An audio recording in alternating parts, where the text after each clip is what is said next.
Chapter 486. In another month, the Sword Cannon Grand Meet will be held in our sect. We need to strengthen the defensive formation of the frightening Sword Peak, the old man in his 50s said. Judging from his appearance and demeanor, he must be an elder of the Heavenly Sword Pavilion. Sword Cannon Grand Meet. Mufeng could not help but be startled. His face revealed some astonishment. Luo Mengchong, who was standing next to Chu Hen, raised her eyebrows as a hint of surprise flashed in her beautiful eyes. Her red lips parted slightly as she muttered softly, "So 5 years have passed unknowingly. What's the Sword Cannon Grand Meet?" Chu Hen asked. He did not know anything about the Sword Cannon Grand Meet. Luo Mengchong raised her head slightly and explained gently. The Prefecture Grand Meet is held once every 5 years. Only the first-rate forces and sects in the prefecture are qualified to hold it. In the past few decades, all the major sects have held such a grand meet. For example, the Azura sect holds the Blood Dance Grand Meet. The Thousand Cranes sect holds the Thousand Brilliance Grand Meet. The Illusory Rain sect holds the Illusory Sky Grand Meet. As for the Heavenly Sword Pavilion, it's the Sword Cannon Grand Meet. Oh, the Prefecture Grand Meet? Chu Hen raised his eyebrows as a hint of interest flashed in his eyes. Luo Mengchong smiled faintly and continued, "This Prefecture Grand Meet is definitely the largest Grand Meet in the entire 100 Nations Prefecture with the largest number of people. All the sects, clans, and forces in the Prefecture Grand Meet will participate. It can be said that this is a battle between the younger generation of the various forces, and it is also the battle where the monstrous geniuses become famous." Chu Hen was amazed after listening to Luo Mengchong's detailed explanation. Just thinking about the Grand Meet where all the clans in the prefecture would participate, he could imagine how grand it would be. Who are these two? The old man then noticed Chu Hen and Luo Mengchong behind Mufeng. "My friends," Mufeng introduced casually before he looked at the two of them and said, "Looks like you've made the right choice to follow me. It'll be lively when the Sword Cannon Grand Meet happens." Chu Hen smiled and did not say anything. However, to be honest, he was looking forward to such a grand ceremony. Moreover, they did not have to participate in the competition. At the very least, they could broaden their horizons and see the various ultimate techniques of the various first-rate sects and factions. Young Master, the entire Heavenly Sword Pavilion is working hard. As the young master of our sect, everyone is looking forward to you showing your prowess at the gathering and shocking our Heavenly Sword Pavilion," the old man said in a serious tone. Hearing this, Mufeng's eyelids drooped and his eyes were filled with disdain. "TCH, what does that have to do with me? Don't you have Jian out on? What do you want me to do?" "Young master, you can't say that. Ao Nan is the direct disciple of the Pavilion Master, and you are the young master of our sect. The two of you are the future of our sect. All right. Stop talking so much. I'm going to die of annoyance." Mufeng waved his hand discontentedly. "Continue with your work. I will first arrange for my two friends to rest in the guest room. As soon as they come back, they don't let us have any peace and quiet. Old men are really troublesome." Yu sighed after being scolded by Mufeng. The old man sighed helplessly and felt a sense of desolation. Mufeng ignored him and led Chu Hen and Luo Mengchong to the other side of the square. "You were too rude just now. He was doing it for your own good," Luo Mengchong casually reminded him. Mufeng shook his head and sneered. "It's just on the surface. In the entire Heavenly Sword Pavilion, no one actually thinks highly of me. Even though they say that they want me to work harder, in their hearts, they're all wondering why Mu Xiongxai gave birth to such an idiot." Chu Hen and Luo Mengchong were both stunned. Mufeng, who had always been frivolous, felt an indescribable sense of melancholy when he said those words. Just now, he had come back from the Mang Mountain Forest, but as the young master, no one had come to welcome him. Everyone had stayed far away. Chu Hen seemed to understand why the other party dragged him and Luo Mengchong to the Heavenly Sword Pavilion, because there was no one here who wanted to see him. However, Mufeng still pretended to be nonchalant all day long, fooling around with himself and going crazy with me. Just as Chu Hen was about to say something, a chord in the depths of his heart suddenly trembled. Buzz. A strange feeling was fleeting. Just now, there seemed to be a strange power that triggered the power of the bloodline boundary in his body. Chu-Hen stopped his tracks and looked up. On the left side, the statue of the sword ancestor of the heavenly sword pavilion stood there like a god, guarding this part of the world. What's wrong? Luo Mengchong and Mu Feng turned around one after another. Chu-Hen thought for a moment, then shook his head and said, "Nothing." A moment later, Mu Feng placed Chu-Hen and Luo Mengchong in the west wing of the VIP guest room. The two of them were only separated by a courtyard. Because of the tiredness of the journey, Mu Feng told the two of them to rest first and come back later to find them. Whoosh! In a spacious and bright room, Chu-Hen relaxed and laid on the soft and comfortable bed. He felt carefree, as if he had been relieved of a heavy burden. The rare relaxation made Chu-Hen involuntarily close his eyes and fall asleep. It was too tiring. From the Thousand Cranes sect all the way to the Mang Mountain Forest, it could be said that he had experienced many dangerous trials during this period. He killed the Darkwing Flood Dragon, fought against the top 3 disciples of the Hall of Disciples, chased after Lang Li, and then broke into the place where the Beast King was sealed alone. He fought against Ko Tianshun, Sherwin Planet, and Tu Yi and other top geniuses in Chu-Hen's pursuit of martial arts. It seemed as if he had never stopped. However, Chu-Hen's harvest was also not little. Chu-Hen slept all the way until the evening, which was hard to come by. When he woke up, the sky outside was already dark. A soft, hazy light shone through the half-open window. How satisfying! Chu-Hen got up and stretched his body, then casually lit the candle on the candlestick. The bright candlelight immediately spread to every corner of the room, and just at this time, an obscure yet powerful energy ripple was transmitted from Chu-Hen's body. Within the powerful might, it emitted an astonishing, unrivaled, ferocious might. "Damn, Brat, I'm afraid you forgot what you didn't do." The sacred-winged heavenly flame bird's low and cold voice suddenly sounded in his ears. Chu-Hen pretended to be surprised. "What is it?" "Nothing." "Humph, don't play dumb in front of me. We agreed before. Now that you have broken through to the 4-star demon eyes, it's time for you to fulfill your promise." "What promise?" Chu-Hen continued to play dumb. "Share the boundary power of your demon eyes bloodline with me." Cough, cough. Chu-Hen coughed twice and said, "I say, damn bird, you're the one who didn't get it right. This is what I said. If you can help me break through to the 4-star demon eyes, I will consider this matter. Since you're considering it, you should at least give me some time. Am I right? Cunning thing, you dare to play word games with me." The sacred-winged heavenly flame bird's tone seemed to be a little angry. A surging beast demonic aura surged in Chu-Hen's body. Chaotic golden flames spread out and began to corrode Chu-Hen's major meridians. Chu-Hen smiled helplessly. "Can you calm down a bit? I didn't say I wouldn't agree, but I did say I would consider your conditions.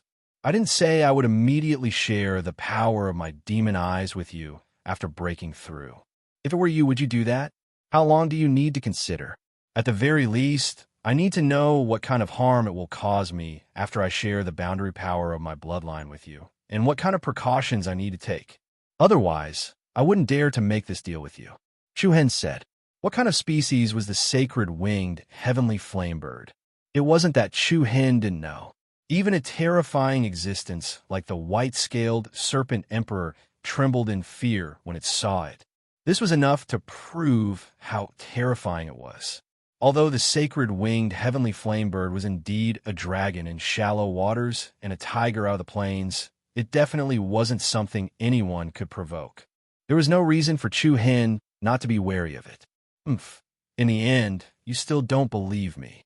"That's right," Chu-Hen replied firmly. "I indeed don't dare to believe you. I will give you an answer within a year. What's the point of stalling for time?" The sacred-winged heavenly flame bird snorted. "You've already been sealed in the 10,000 Beast Ridge for thousands of years. Do you care about waiting another year? You also know that the power of my demon eyes has just broken through to the 4-star level. I still need to consolidate the power of my sacred body. You also hope that I can fuse with your power in my best state. right? Humph. Since you said it, I'll give you a year. If you go back on your word then, I'll let you know the consequences of angering me. Buzz. Whoosh. With that, the golden flames and colorful light that enveloped Chu Hen's body quickly dissipated. The murderous aura also gradually retracted. Phew! Chu Hen let out a soft sigh of relief. There was a hint of solemnity between his brows. When interacting with an extremely dangerous species like the sacred winged heavenly flame bird, one had to be more vigilant. There was only a year left. It was relatively long for ordinary people, but for Wu Xiao, it was practically a flash. No matter what, Chu Hen first had to ensure the safety of himself and the people around him. Chapter 487. When the sacred winged heavenly flame sparrow finally calmed down, Chu Hen heaved a sigh of relief, but his mood also became heavier. The sacred winged heavenly flame sparrow was not as stubborn as he had imagined. However, the more this was the case, the more it showed how terrifying the sacred winged heavenly flame sparrow was, because it was not afraid of Chu Hen going back on his word. Forget it. I'll think about it when the time comes. The most important thing right now was to quickly increase his strength in all aspects. Even if he really had to cooperate with the sacred winged heavenly flame sparrow in the end, he still had to protect himself and the people around him. Suddenly, a heavy knock came from outside the door. Who creak? Without waiting for Chu Hen to finish speaking, the door was pushed open. Mu Feng swaggered in with the wind behind him. Hungry? I brought you some food. Mu Feng held a tray in his hands, with a few dishes and a pot of wine. He put down the food and said, I just asked a servant to bring some snacks to Miss Meng Chong. Come, we haven't seen each other for so long. Let's have a drink, Chu Hen was speechless. This guy was still as rude as before. Then, the two sat around the round table. Mu Feng casually filled his wine cup, clinked it lightly, and drank it in one gulp. Hiss! Mu Feng nodded happily. Great, I haven't had a drink with anyone in over a year. Chu Hen smiled helplessly. As a young master, what kind of outrageous things have you done? If it was any other time, Mu Feng would definitely say that others were jealous of his good looks. However, this time, Mu Feng actually had a self-mocking smile on his face. He said as he poured wine, If I said that I haven't seen my father more than 10 times since I was young, would you believe me? Oh, Chu Hen was slightly surprised. You definitely won't believe it. How can there be a son in this world who lives under the same roof as his father and sees him less than 10 times? But this is true. In his eyes, there is only the sword. Only the sword. The sword is his son. The sword is his woman. The sword is like his father. Other than the sword, there is still the sword. Mu Feng's expression changed, and there wasn't the slightest trace of the usual indecency on his face. Chu Hen listened quietly and didn't interrupt him. Mu Feng gulped down another glass of wine, shook his head, and said, Not long after you left the Sacred Star Empire, I came back from Tensei Prefecture. After I came back, guess what? CK. He actually changed. In the past, I couldn't see him, but after that, he often came to find me, but I didn't know how to face him. I felt ill at ease just being alone with him. He even said that he would personally teach me swordsmanship, but I rejected him without even thinking about it. Mu Feng gulped down more than 10 glasses of wine in a row, and his eyes were slightly red. He sat next to Chu Hen and patted him on the shoulder. His voice was slightly drunk as he said, bro, do you know? He's my father. Every time I look at him, I can remember the scene when he broke 3 of my ribs with a kick. Do you really think I'm a pervert? Do you really think I'm shameless? Since I was young, the only reason I did that was to make my presence known. To make the man who was called my father look at me a few more times. Chu Hen let out a long sigh of relief. He didn't expect Mu Feng to hide so much bitterness in his heart. He also didn't know how to comfort him. TSK, I really can't understand why I'm living in such an environment. Come to think of it, the time when I was in the Sacred Star Empire was the happiest. If it wasn't for the great storm you created back then, I think I would have to stay here for a few more years. Mu Feng's self-healing ability was quite fast. Perhaps because he was used to it since he was young, he quickly put away his suppressed emotions and laughed heartily. How had you been these past 2 years? I heard that Long Qingyang has established a force in the Hidden Wind region, and I thought you would stay there to help him. Chu Hen smiled. Speaking of this, I haven't thanked you properly for sending people to help us when we were escaping from the Sacred Star Empire. Why are we still being so polite? Mu Feng waved his hand, and a strange light flashed in his eyes. But seriously, Miss Mingxiang, don't let me down. I sent people to escort you all the way to the Hidden Wind region. What? Chu Hen couldn't help but stare blankly as he revealed a surprised expression. Don't tell me you don't know? Mu Feng glared at him. Chu Hen shook his head. He really didn't know about this. Back then, Chu Hen had been in a coma on the way to the Hidden Wind region from the Sacred Star Empire. When he woke up, Long Qingyang had told him that Yu Qinyu, Mu Feng, and Principal Jiang of the Tensei Prefecture had helped him during the escape, but he didn't mention Luo Mengxiang. What he didn't know was that Luo Mengxiang had instructed Long Xuanchuang to tell Chu Hen that she had returned to Moon City if he asked. If he didn't ask, then don't say anything. During that time, Chu Hen had been in a depressed state. In the first half of the month, he didn't even speak much, let alone ask about the things that had happened during the escape. Of course, even if Chu Hen hadn't asked, Long Qingyang had planned to find a suitable opportunity to tell Chu Hen. However, when the family of generals was first established, Long Qingyang was busy with all sorts of things, and Chu Hen was nowhere to be found. Hence, he slowly forgot about that matter. In the end, Chu Hen and Long Xuanchuang left the Hidden Wind region. Thus, this matter was over by a freak combination of factors. No wonder Luo Mengxiang asked me if I didn't know she was in Moon City when we were in the Mang Mountains. Chu Hen said, a little stunned. Mu Feng shook his head, his eyes full of disdain. What are you standing there for? Why aren't you going to see her? Haven't you learned a thing or two from me when I pick up girls? I'll give you 2 words, shameless. Screw you. The moonlight was picturesque. In front of the window, by the candlestick, Luo Mengxiang sat quietly by the window, wearing a white evening dress that was as loose as muslin. The VIP rooms of the Heavenly Sword Pavilion were built on the edge of the mountain range. Standing by the window, one could see the magnificent mountains, rivers, valleys, abysses, and cliffs. This kind of architectural structure was magnificent in its own way. The silvery frost-like brilliance shone on the window, sprinkling on Luo Mengxiang's body. The beauty was like jade, adding a bit of hazy beauty. Ha! At this moment, someone knocked on the door, interrupting Luo Mengxiang's thoughts. Who is it? It's me, Chu Hen. Are you asleep? What's the matter so late at night? That. Before Chu Hen could finish speaking, the door to the room opened, and a beautiful and refined face came into view.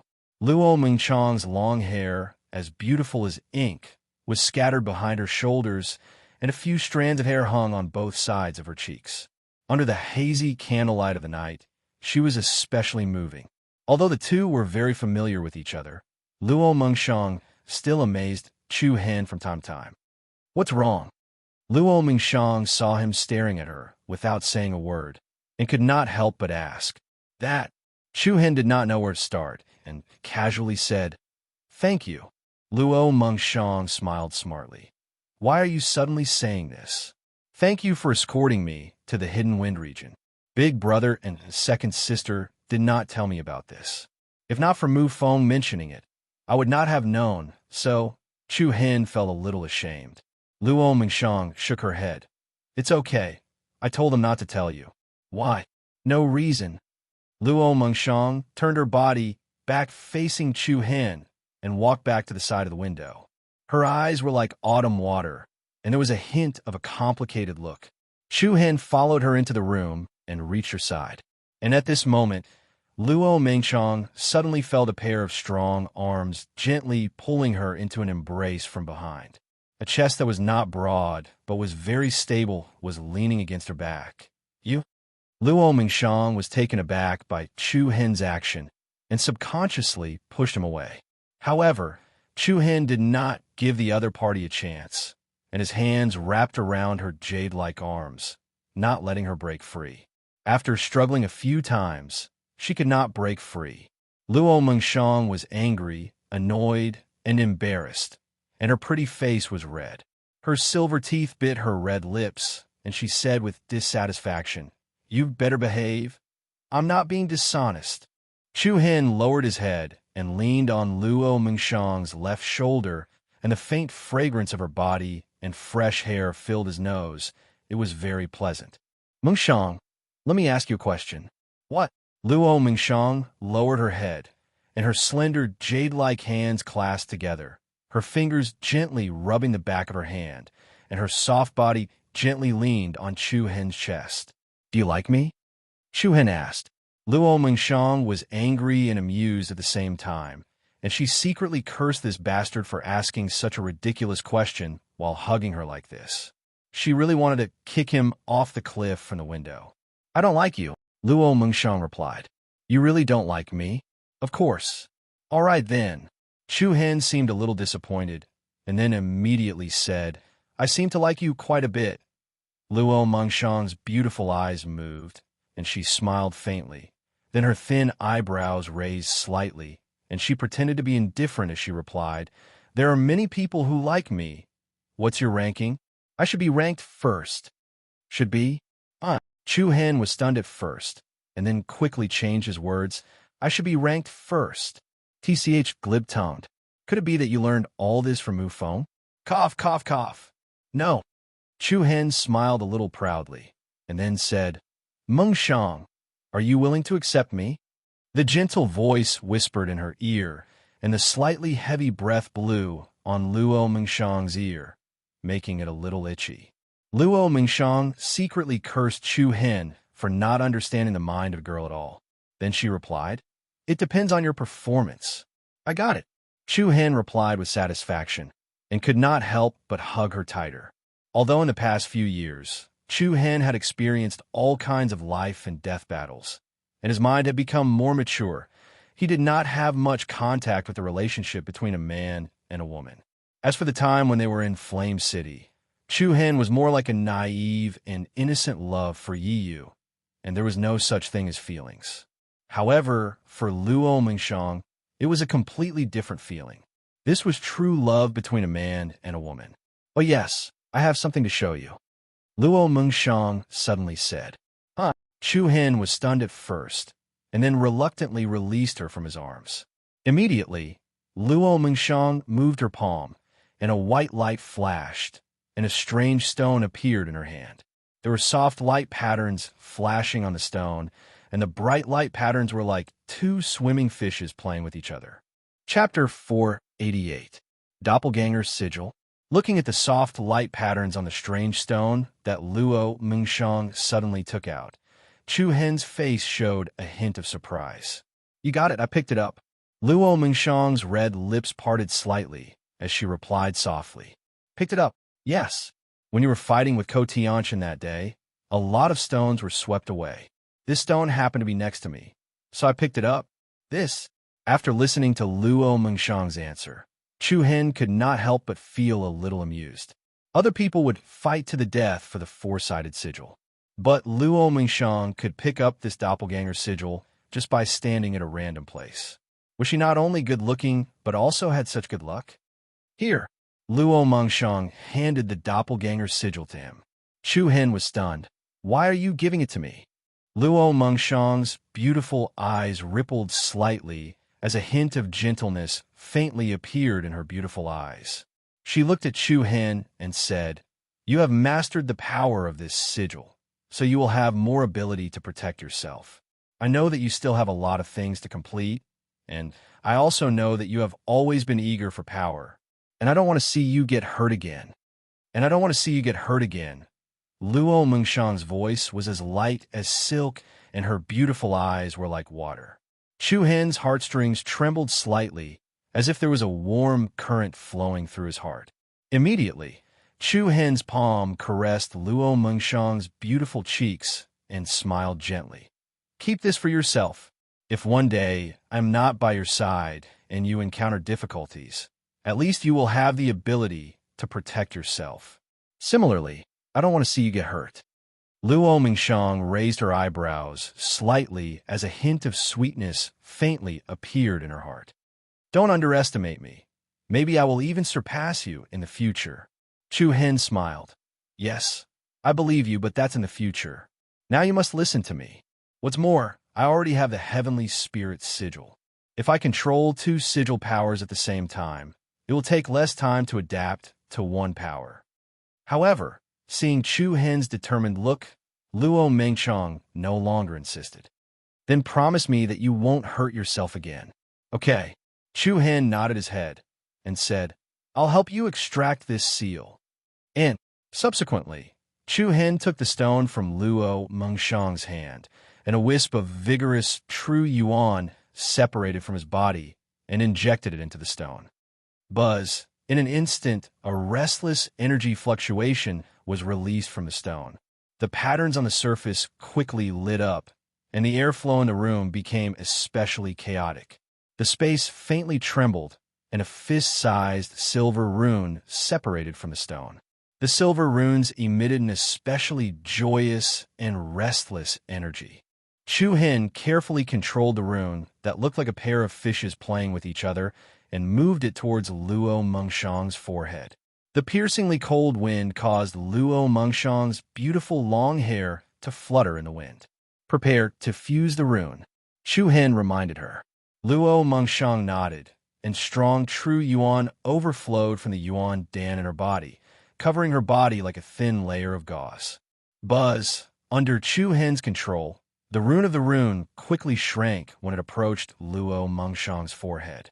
In the blink of an eye, the rune of the rune turned into the size of a fingernail, and then integrated into the space between Luo Mengshang's eyebrows.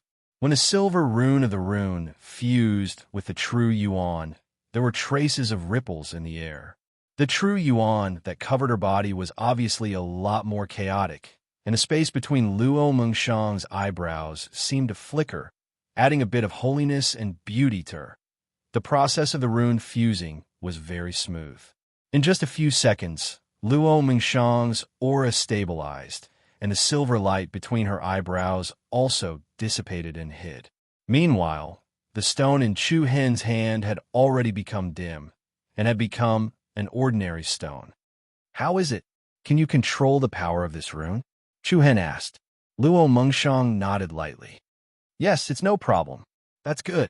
Do you plan to participate in the Sword Manual Grand Meet in a month? I haven't thought about it yet. I'll see. Chu Hen answered without hesitation. A hint of caution flashed in Luo Mengshang's eyes. At that time, almost all the top geniuses in the province will be gathered there. If you want to participate, don't compete with others. Compared to before, Luo Mengshang did not seem to hide her concern for Chu Hen anymore. The thin layer of paper between the two of them had been pierced, and their respective feelings would gradually be accepted by the other party. When Chu Hen returned to his room, Mu Feng had already left. There was no doubt that at this moment, Chu Hen's heart was relaxed and happy. However, when he thought about the terrifying monster that could go berserk at any time hidden in his body, he immediately felt a lot heavier. At this point, he could only take it one step at a time. Immediately, Chu Hen sat on the bed. With a thought, a golden ball of light appeared in his palm. With a gentle wave of his palm, the ball of light flew up and floated in front of him. Inside the ball of light that was as light as gauze, a golden rune shone with a sparkling luster. The rune's appearance was similar to two small wings. Upon closer inspection, one could see that there were fine black stripes on the wings, four-sided heavenly spirit sigil. In order to obtain this sigil, it was not easy, and it led to a series of intense battles. However, in the end, it still fell into the hands of Chu Hen. Buzz. In the next moment, surging true origin was released from Chu Hen's body, and a ray of light flashed between his eyebrows. Under the guidance of an invisible suction force, the heavenly spirit sigil swept toward Chu Hen's forehead. The sigil's rune shrunk rapidly, and in the blink of an eye, it turned from the size of a fist to the size of a fingernail. Immediately after, there seemed to be a strange pattern drawn between Chu Hen's eyebrows. It was as dazzling as a golden flame cloud. Feeling the restless true origin in his body, Chu Hen began to calm his breathing. Integrating the sigil into his body was not a difficult task. The real difficulty was in controlling and mastering the sigil's power. Just like when Chu Hen first used the fire sigil, water sigil, frost sigil, and so on. When he first used the sigil's power, he suffered a lot. Just the number of times he was sent flying by the sigil's power was uncountable. At that time, in Tensei Prefecture, even his house was almost torn down. Moreover, the power contained in this heavenly spirit sigil was far from what those ordinary sigil could compare to. Therefore, Chu Hen had only completed the first step. If he wanted to successfully operate the heavenly spirit sigil, he would need to spend a lot of time. Chu Hen did not plan to start controlling the sigil's power now. Chapter 489. The successful integration of the heavenly spirit curse seal was considered to have completed the first step. If he wanted to skillfully use the power of the curse seal, it would take a lot of time. Soon after, Chu Hen's palm moved, and another item appeared in his hand. This item was a piece of copper plate that shone with golden light. On the copper plate, there were subtle, strange lines flowing, exquisite and clear, bright as a mirror, and it looked quite extraordinary. This copper plate was the thing that exploded out of nowhere after the turmoil that occurred in the underground palace where the white-scaled serpent emperor was sealed. If it weren't for the keen detection of Chu Hen's demon eye, he wouldn't have found this copper plate. Something that could be preserved so well under such a violent shock at that time was definitely not an ordinary thing. Chu Hen carefully observed the copper plate in front of him. The subtle and delicate patterns were like strange vines and mysterious talismans. Immediately, Chu Hen separated a wisp of true essence and injected it into the copper plate. However, as soon as the true essence was integrated into it, it was like a clay ox entering the sea, and it was immediately swallowed clean. This is the power not enough? Chu Hen muttered to himself, and then a more vigorous and majestic true essence emerged from his body and poured into the copper plate. But the result was still the same, and there was still no reaction. Subsequently, Chu Hen integrated the power of chaos and the power of the demon eye into it, but it was still the same as before. No matter how Chu Hen injected power into it, the copper plate was like a black hole, and the energy power that entered it was directly swallowed up. After trying many times to no avail, Chu Hen couldn't help but feel a little discouraged. What kind of strange thing was this? With his own peak of the third-order void-piercing realm, close to the fourth-order cultivation base, he couldn't even stir up a trace of ripples.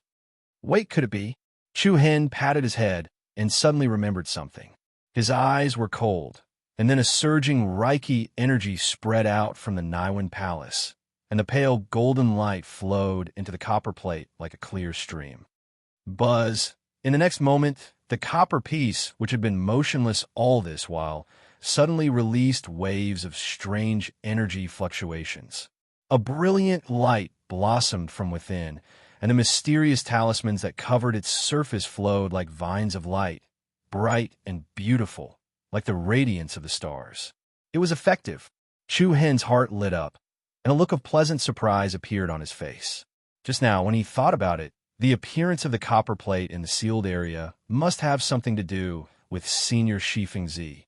As for Shifeng Zi, he was an Earth-rank tattoo master.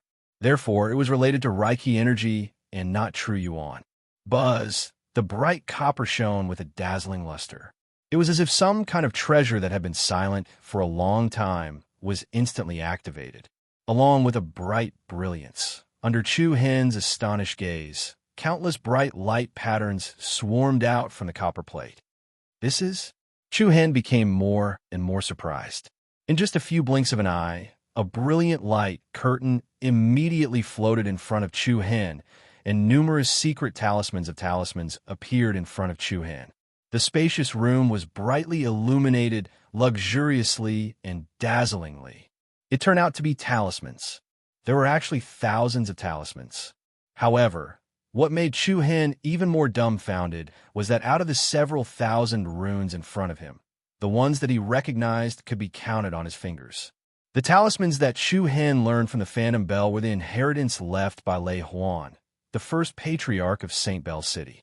As a spiritual tattooist, Lei Huan had mastered more than 10,000 talismans.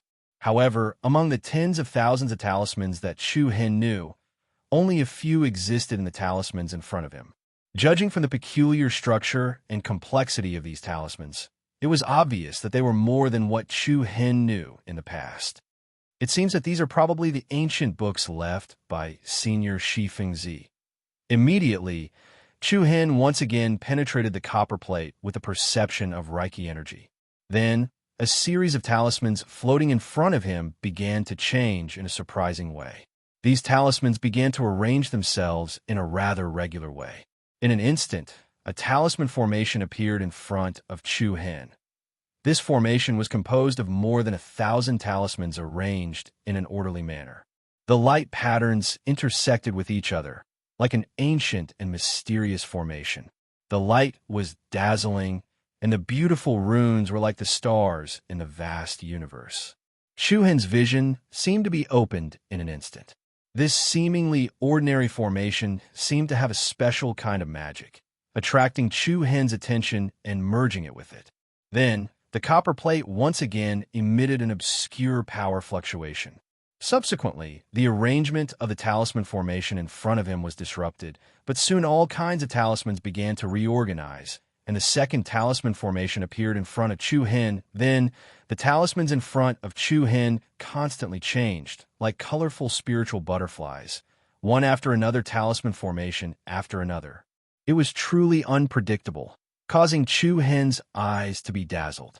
Until the last talisman formation was finished, all the talismans quickly converged into the copper plate, like a flock of butterflies returning to their nests. Phew! Chu Hen deeply breathed out a breath of relief. The scene that had just appeared in front of him could be said to be an eye-opener. He had never thought that some talismans could be arranged in this way. However, since he didn't know most of the talismans, it was difficult for Chu Hen to judge the classification and effect of these talismans.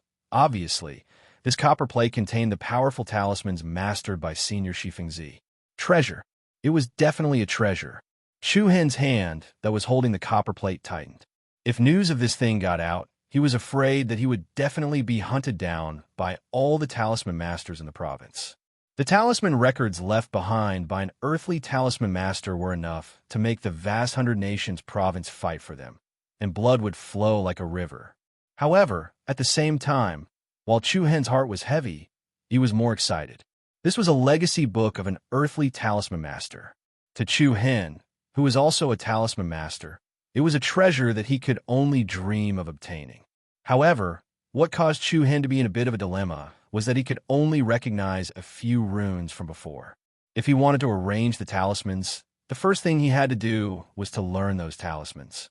Just like writing, if he wanted to complete a smooth sentence, the first thing he had to do was to learn those words and expressions. A smooth sentence required the matching of words. The formation of a talisman technique also required the correct arrangement of every talisman. Of course, this was just a metaphor. Talismans were talismans after all, and there was still a huge difference between the two. If Chu Hen wanted to understand the meaning of those talismans, what kind of power did they contain? As for what kind of power it contained, there were two ways. The first method required someone to teach him. The second method was to try it out one by one, condense the talismans one by one, and test what their attributes were. The first method obviously wouldn't work. After all, Chu Hen was just a 9th grade advanced talisman master. If he suddenly took out so many complicated and powerful talismans to ask others, it was hard to guarantee that it wouldn't arouse suspicion. In that case, there was only the second method left. Condense the talismans one by one, and test the power attribute within them. This was definitely the simplest and stupidest method, and it would be difficult to complete without patience. Fortunately, Chu Hen had always been a patient person. There was no doubt about this. After sorting out his thoughts, Chu Hen once again injected Reiki energy into the copper plate. Buzz! A series of talismans that were as dazzling as light butterflies swarmed out of the copper plate once again. Looking at the dazzling talismans in front of him, Chu Hen straightened his posture, and his burning gaze fell on the first talisman. Immediately, the surging Reiki energy was mobilized. A strange talisman began to condense and appear between Chu Hen's fingers. It was stable with a hook and a horizontal stroke, bold and powerful, and quite imposing after about half a cup of tea's time. The first talisman appeared in the air, but in Chu Hen's eyes, it could be said to be perfect. Chu Hen used his heart to sense that the waves emitted by the talisman were more restless, and he could vaguely see traces of silver lightning patterns flashing on it. It was obvious that this was a talisman related to the power of lightning. I see. Chu Hen carefully sensed the attribute of the talisman and kept it in mind. Then, he dispersed the first talisman and began to condense the second one. Time passed, and one mysterious talisman after another appeared between Chu Hen's fingers. Because Chu Hen had an extremely stable foundation, this kind of thing that seemed difficult to others was relatively easy to him. Chapter 490. Early in the morning, as the night faded, the holy rays of the morning sun shone on the earth. Under the cover of the morning sun, the heavenly sword pavilion glowed brightly. The majestic peaks pierced through the clouds like sharp swords, showing the power to connect the heavens. The sky was not completely bright yet, but the various training grounds of the heavenly sword pavilion were already filled with countless young disciples who had woken up early to train. Sword energy lingered like a heavenly rainbow, like a flowing light. A deep roar sounded like a tiger's roar, like a landslide. There was only a month left until the sword law grand meet. All the geniuses were making ample preparations for the upcoming day. When the soft, rosy clouds shone into Chu Hen's room from the window, a rune flickering with a soft light shattered on Chu Hen's fingertip and turned into ice shards that filled the sky. Phew! Letting out a long sigh, Chu Hen rubbed his slightly swollen temples. His eyes were filled with exhaustion. The shiny copper plate was placed at the side, emitting a soft luster. After a whole night, Chu Hen had condensed a total of 10 runes and recorded their attributes. It was obvious that Chu Hen was not satisfied with this result. At the beginning, Chu Hen's momentum was like a rainbow, and he had condensed 4 to 5 runes in a row. However, the further he went, the more difficult it became. Not only did he spend a lot of time, but the Reiki energy was also consumed at an extremely fast rate. Of course, Chu Hen also knew the reason. His attainment in the art of runes was only at the level of a 9th grade high rune master, and the rune books that Shifeng Zi had left behind were all extremely high-level runes. For Chu Hen to be able to condense 10 runes in a night, it was already a very impressive result in the eyes of an ordinary person. I'm still a little too ambitious. Chu Hen muttered to himself. He had made a very common mistake. He was too anxious, and the gains did not make up for the losses. It was clear that there were still many rune techniques that he had learned from the Lei Huan clan's chief that he had yet to master. If he wanted to directly skip this level and leap to the level of an earth pattern master, this was simply unrealistic. A wry smile appeared on Chu Hen's face. After a short period of silence, Chu Hen temporarily put away the copper plate. His tired eyes once again shone with determination. I'll break through to the spiritual tattooist level first and master the rune skills of Lei Huan. Then, Chu Hen packed up and prepared to leave. The Thousand Crane Sect, Myriad Sky Peak, Screech, a resounding and impassioned cry of a ferocious bird resounded through the heavens and the earth, and it swept through the mountains and rivers in all directions. The clouds danced in the blue sky, and strong winds began to blow. Powerful, piercingly cold waves of chi spread out in all directions. All the disciples of the Thousand Crane sect raised their heads and looked over. They saw a fiery red shadow charge through the sky from afar, and it swept through the sky with the might of a whirlwind. What's the situation? I don't know. Could it be the people from the Heavenly Sword Pavilion? The first to enter their field of vision was a majestic and imposing fiery red bird. The bird's entire body was covered in crimson flames, and when it spread its enormous wings, they were over 100 meters wide. Moreover, powerful waves of chi swept towards the surroundings. The most shocking part was that the bird actually had 2 heads. It was domineering and evil. It's a twin-headed flamingo, a grade 5 beast king. A faint voice arose from the crowd below. In the blink of an eye, the twin-headed flamingo had arrived in the sky above the square in front of Myriad Sky Peak. After that, a thin black, clothed figure flashed down from the bird's back and descended firmly at the center of the square. He was around the age of 30, and he had a sharp gaze. Even though his aura was restrained, he still emanated a sharp aura like a sword. Who has come to visit my Thousand Crane sect? Right at this moment, a few figures with thick auras walked out successively from the main hall of Myriad Sky Peak. I'm Luo Sheng from the Heavenly Sword Pavilion. I've come to pay a visit to the sect master of the Thousand Cranes sect on the orders of the Pavilion Master. Ha! So it's the distinguished guests of the Heavenly Sword Pavilion. We've been waiting for a long time. Along with a wave of hearty laughter, a middle-aged man with an extraordinary bearing strode out from the main hall. The middle-aged man had a dignified bearing, brows that extended to his temples, a pair of bright eyes that were dazzling like stars, and every single move he made emanated the imposing aura of a sect master who wielded authority. Greetings, Lord Sect Master. The disciples of the Thousand Crane sect bowed respectfully. On the other hand, the black-clothed man called Luo Sheng took a few steps forward, cupped his fists, and bowed respectfully. I'm Luo Sheng. Greetings, Sect Master Qizhong. Qizhong, the name of the Thousand Cranes sect's sect master. Qizhong grinned, raised his hand, and said, "There's no need to be so courteous." "Thank you, sect master." Luo Sheng nodded, and then he withdrew an invitation with a golden border and passed it to Qizhong with both hands.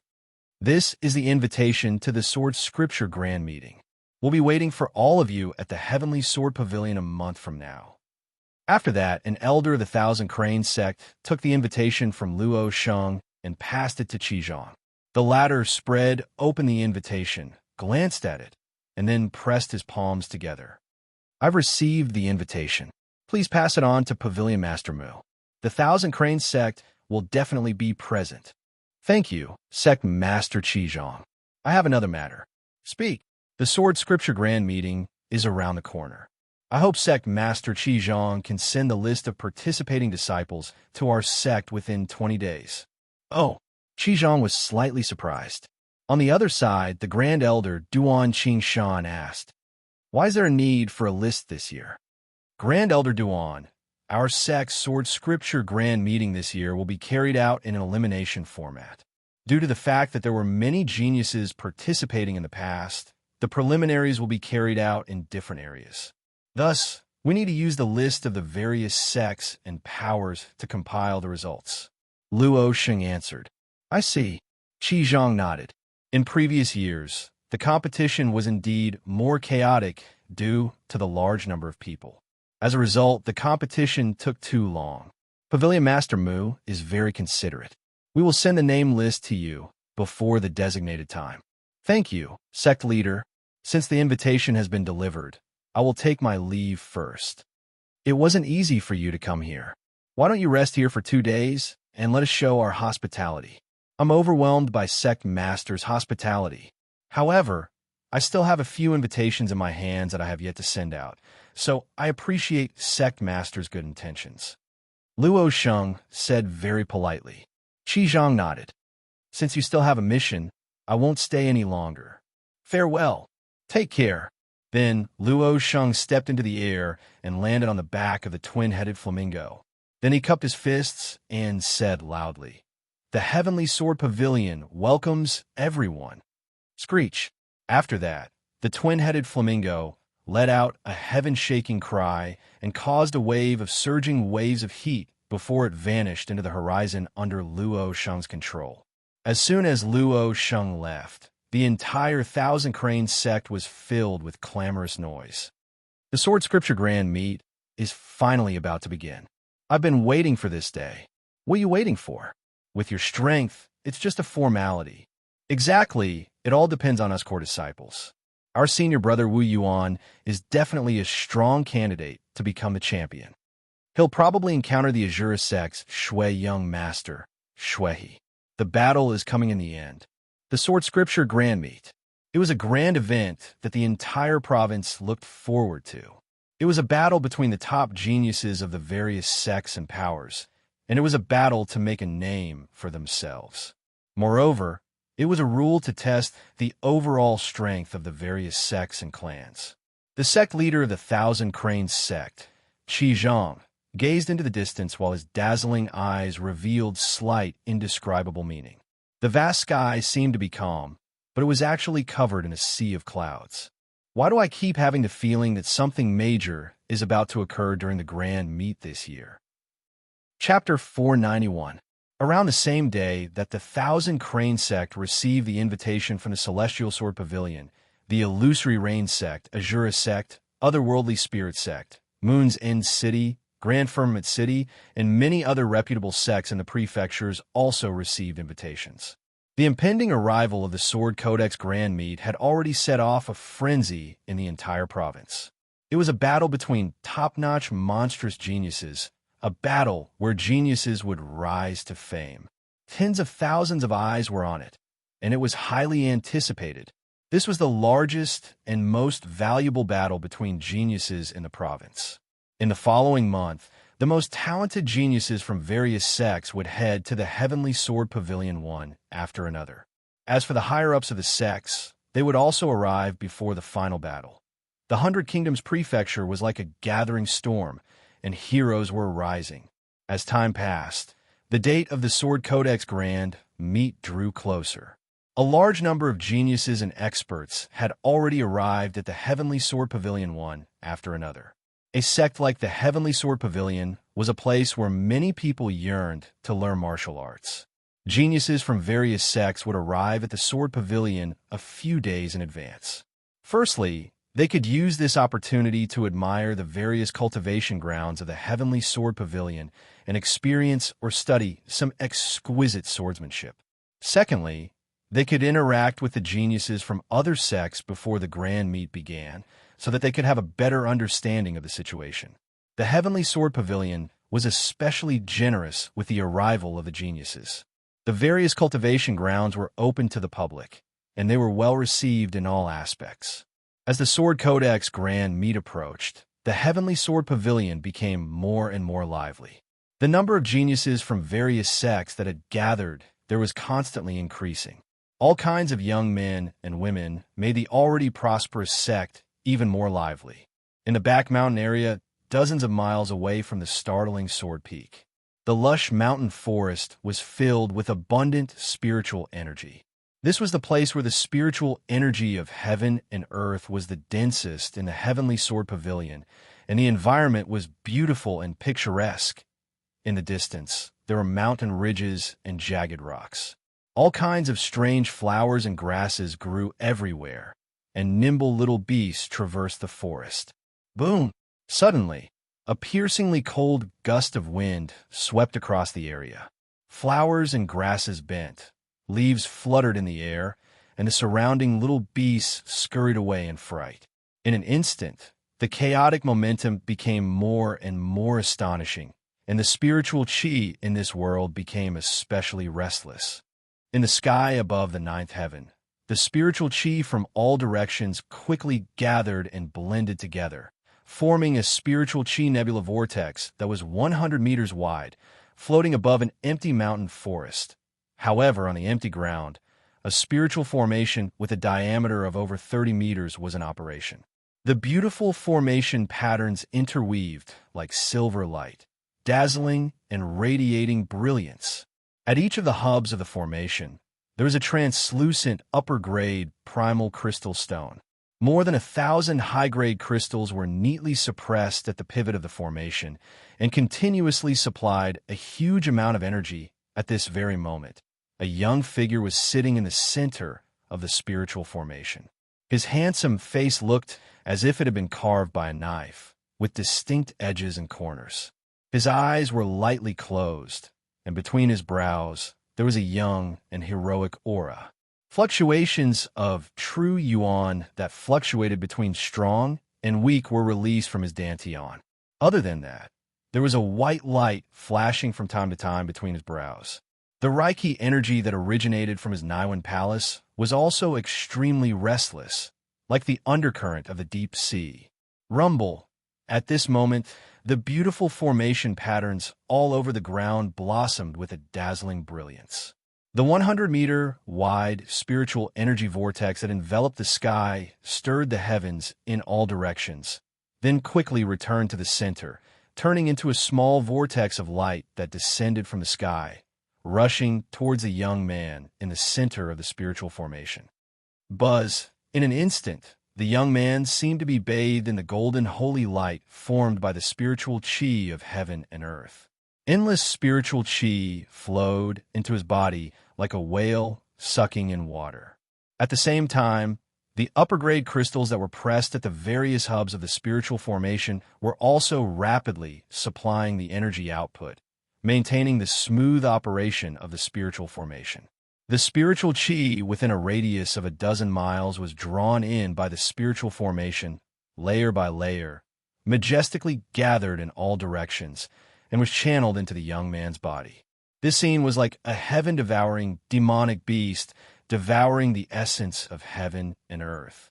The light patterns that lingered around the young man's body were especially resplendent, and even his skin seemed to faintly flicker with a faint golden light, as if he had been soaked in the holy light. The restless aura became increasingly stronger, and the body of the young man was like a volcano that was brewing magma, ready to erupt at any time. This scene continued until evening. Previously, the spiritual energy that had gathered here was as dense as a golden fog, but now it had become extremely thin. The 1,000-high-grade crystal stones that were holding the formation had also become exceptionally dim and had lost their original luster. There were even many crystal stones that had already started to crack. Buzz, buzz. At this moment, the power that originated from the young man's body began to rapidly rise. Intense true core energy and Reiki energy lingered around his body, like a rapidly rotating cyclone light beam, and a piercingly cold wind swept the fallen leaves, swirling up sand and stones. Immediately after, when the energy in his body rose to its peak with a boom sound, the space trembled, and a vigorous Reiki energy rose and rose like a stormy sea, turning the already unstable Niwen Palace upside down. In the middle of the Niwen Palace, the street tree was growing at an extremely fast speed, and the light patterns on the tree intersected, looking as bright as a ray of light. The lush branches and leaves swayed, like the crisp and melodious sound of wind chimes. Other than the street tree, the volume of the space in the Niwen Palace was also rapidly expanding, and a hazy, chaotic time continued to give birth to new spaces. In the blink of an eye, the street tree that was originally about 200 meters tall had grown to a height of 300 meters. Its branches and leaves were luxuriant, like a towering tree. The intensity of the Reiki energy that was nurtured was many times stronger than before. Boom! In the next moment, a violent surge of true core energy was set off in Chu Hen's sea of chi in his dantian. The violent power was like a flood that broke through a dam, gushing out from his yuan dan. Kacha! A light cracking sound rang out from within Chu Hen's body. Within his chi sea, the fourth crack appeared on the dazzling golden yuan dan.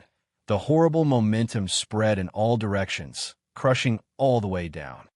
Bang, bang, bang.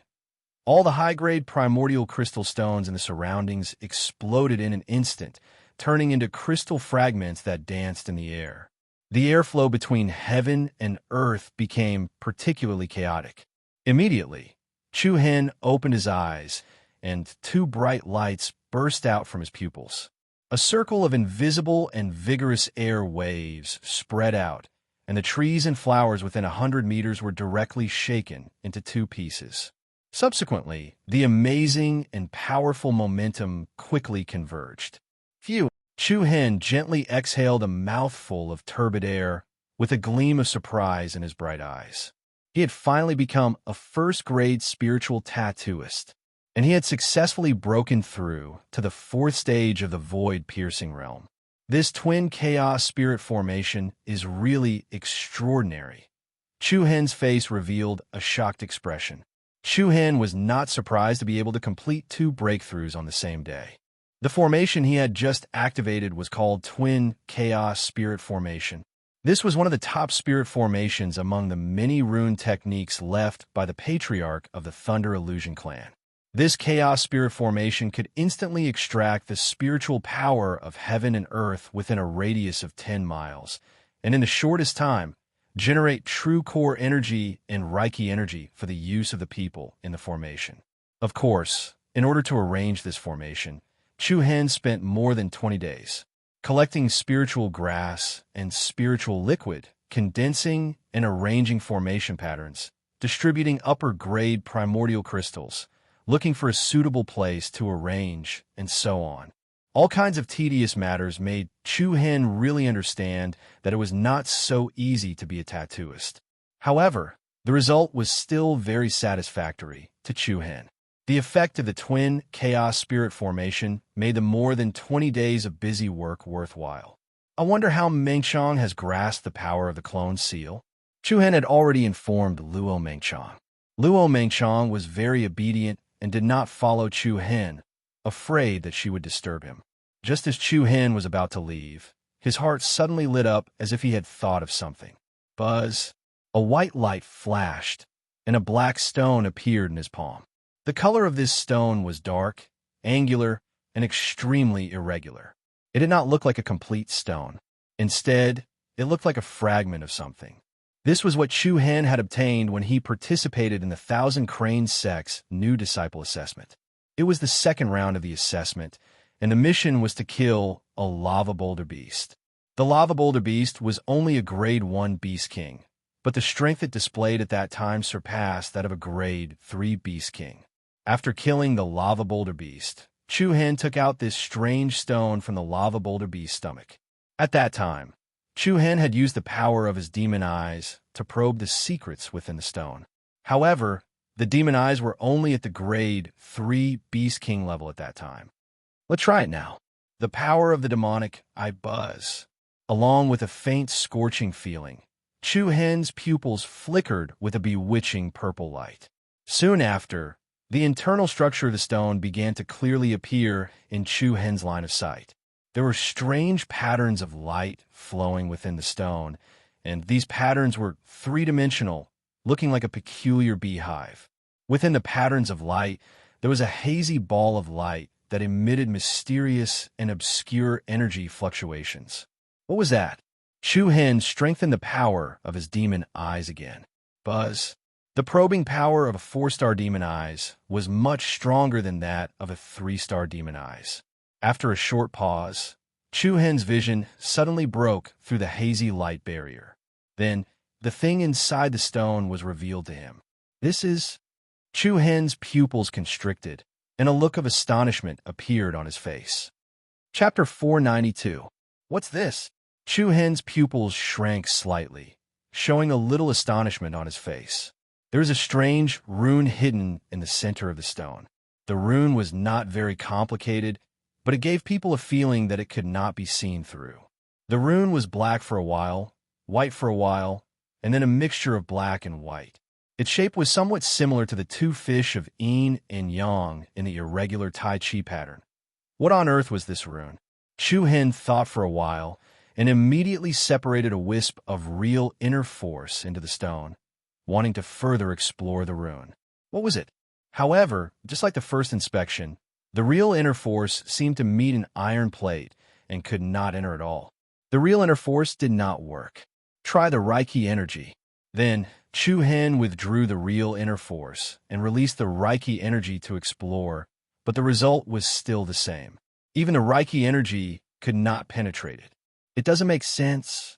Chu Hen sighed and shook his head. After thinking for a while, he could not help but come to a conclusion. Is it because my cultivation is not strong enough to open it? The more he thought about it, the more likely it was. The 3-star demon pupils could not explore the situation inside, but now the 4-star demon pupils could. It probably showed that this matter was related to his strength. He could only try it when his cultivation was higher. Soon after, Chu Hen casually threw the stone into his storage ring. Then, with a thought, the mighty and vigorous Reiki energy spread out from the Mud Pill Palace, climbed to his fingertips like light vines, and immediately turned into a complicated rune. Looking at the rune on his fingertips, Chu Hen showed a knowing smile on his face. This was the 11th rune that he had failed to condense before. He did not expect that it would be so easy to release now. It was totally handy. The gap between a senior tattoo artist and a spiritual tattooist was self-evident. Let's go. Chu Hen removed the rune on his fingertips and withdrew the power of the demon pupils. He got up and moved his muscles and bones, making them crackle. He was full of energy and seemed to have endless strength. It felt so good to be powerful, Chu Hen murmured. Then, Chu Hen prepared to return to the Sword Peak. Less than 300 meters away from his previous location, Chu Hen couldn't help but be startled. There were actually quite a few demon beast corpses lying in the forest ahead. At a glance, there were about 7 or 8 of them, and many of them were poisonous species that were more dangerous. Chu Hen was startled at first, and then his eyes lit up. He saw a white silk handkerchief hanging on one of the big trees. With some confusion, Chu Hen casually took the handkerchief off, and 2 lines of small, delicate characters came into view. Someone only cared about cultivating and didn't set up a defensive formation nearby. I'm very hurt.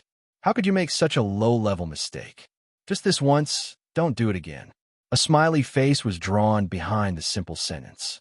Chu Hen's eyebrows relaxed, and he couldn't help but reveal a knowing smile. There was a surge of warmth in his heart. Previously, when Chu Hen had chosen this area, he had actually scouted around. There were no demon beasts lurking nearby. However, Chu Hen neglected one point. When the twin primordial chaos formation was activated, it would gather all the heaven and earth spirit chi within a radius of more than 10 miles, which would cause a very large energy fluctuation. Once the spiritual energy became dense and large, it would easily attract demon beasts. This was something that Chu Hen didn't expect, and it could be considered a mistake.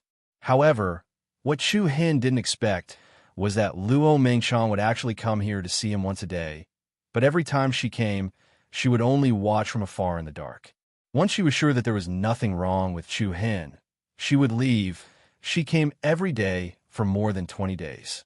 He didn't disturb her, but quietly paid attention and carefully protected her. Chu Hen gently folded the handkerchief and put it in his arms. Immediately, he moved and stepped into the air, heading in the direction of the Sword Peak.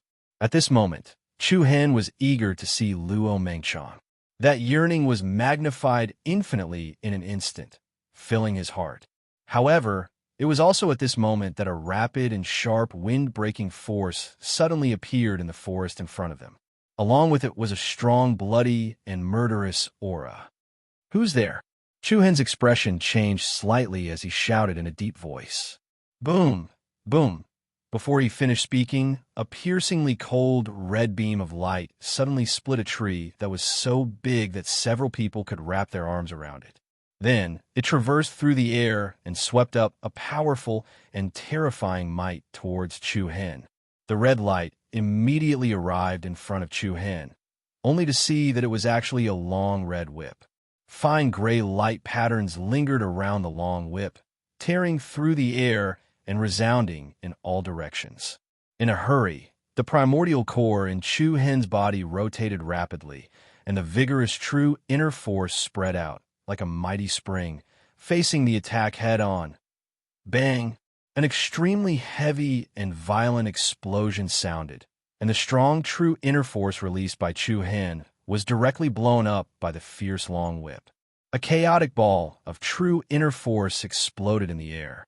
The incomparably powerful red light dragged a series of afterimages, hitting firmly on Chu Hen's chest.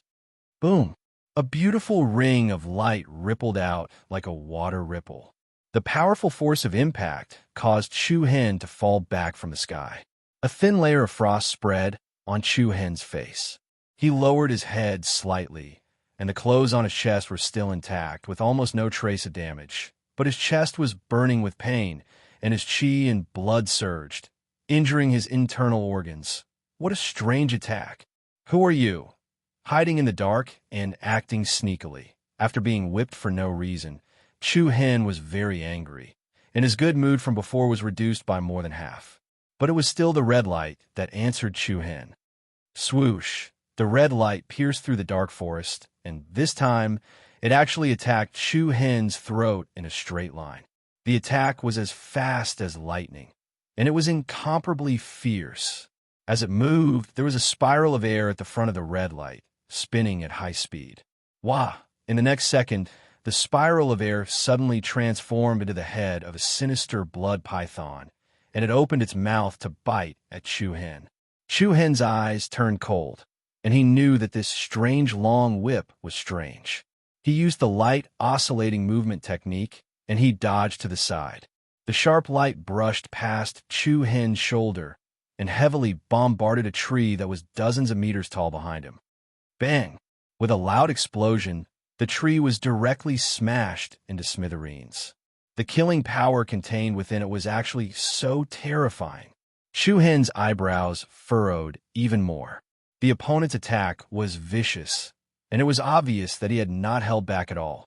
This person's intention was very simple, and he was specifically targeting Chu Hen to heavily injure him, or even kill him. Humph.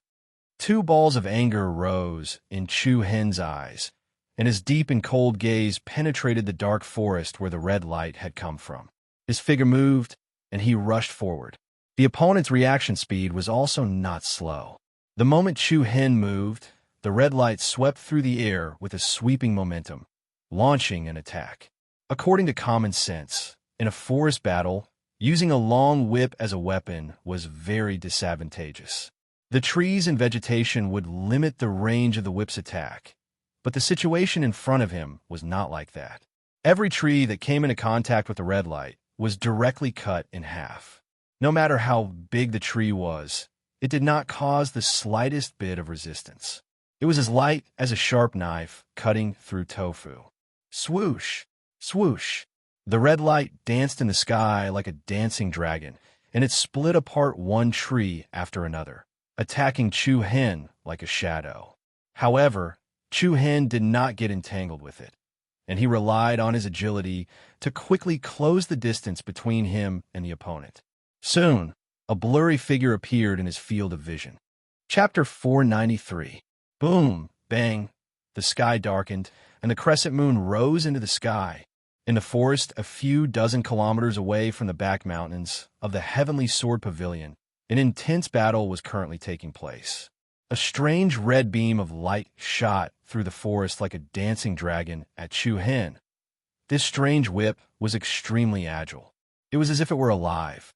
Its speed was extremely fast, and its attacks were extremely powerful. Furthermore, it seemed to be able to extend its length indefinitely. As soon as it came into contact with the vegetation in the forest, it was like a sharp knife slicing through a piece of paper. There was almost no resistance at all. A powerful wave of energy surged, wave after wave. Chu Hen relied on the agility of the light shaking technique to quickly close the distance between him and his opponent. Where is he? Chu Hen's gaze trembled. He saw a blurry figure appear in the dark forest a few dozen meters in front of him. Humph! Chu Hen harumphed. Surging true origin energy quickly gathered on his left arm, and a dazzling silver light burst forth from his palm. Following this, he punched out with his fist. A fierce gust of wind began to blow, and a silver fist light burst forth from his body, carrying with it an incomparably ferocious aura towards the figure in front of him. It seemed like a casual attack, but it actually contained a tremendous amount of force. The figure let out a low cry of surprise. It was somewhat surprised that Chu Hen's reaction speed was so fast. However, just at this moment, a surging red brilliance exploded from within the figure's body. The surging true yuan shockwave was like a flood as it poured down and directly collided with Chu Hen's fist aura. Boom! The collision of particularly violent forces caused a thunderous sound to ring out.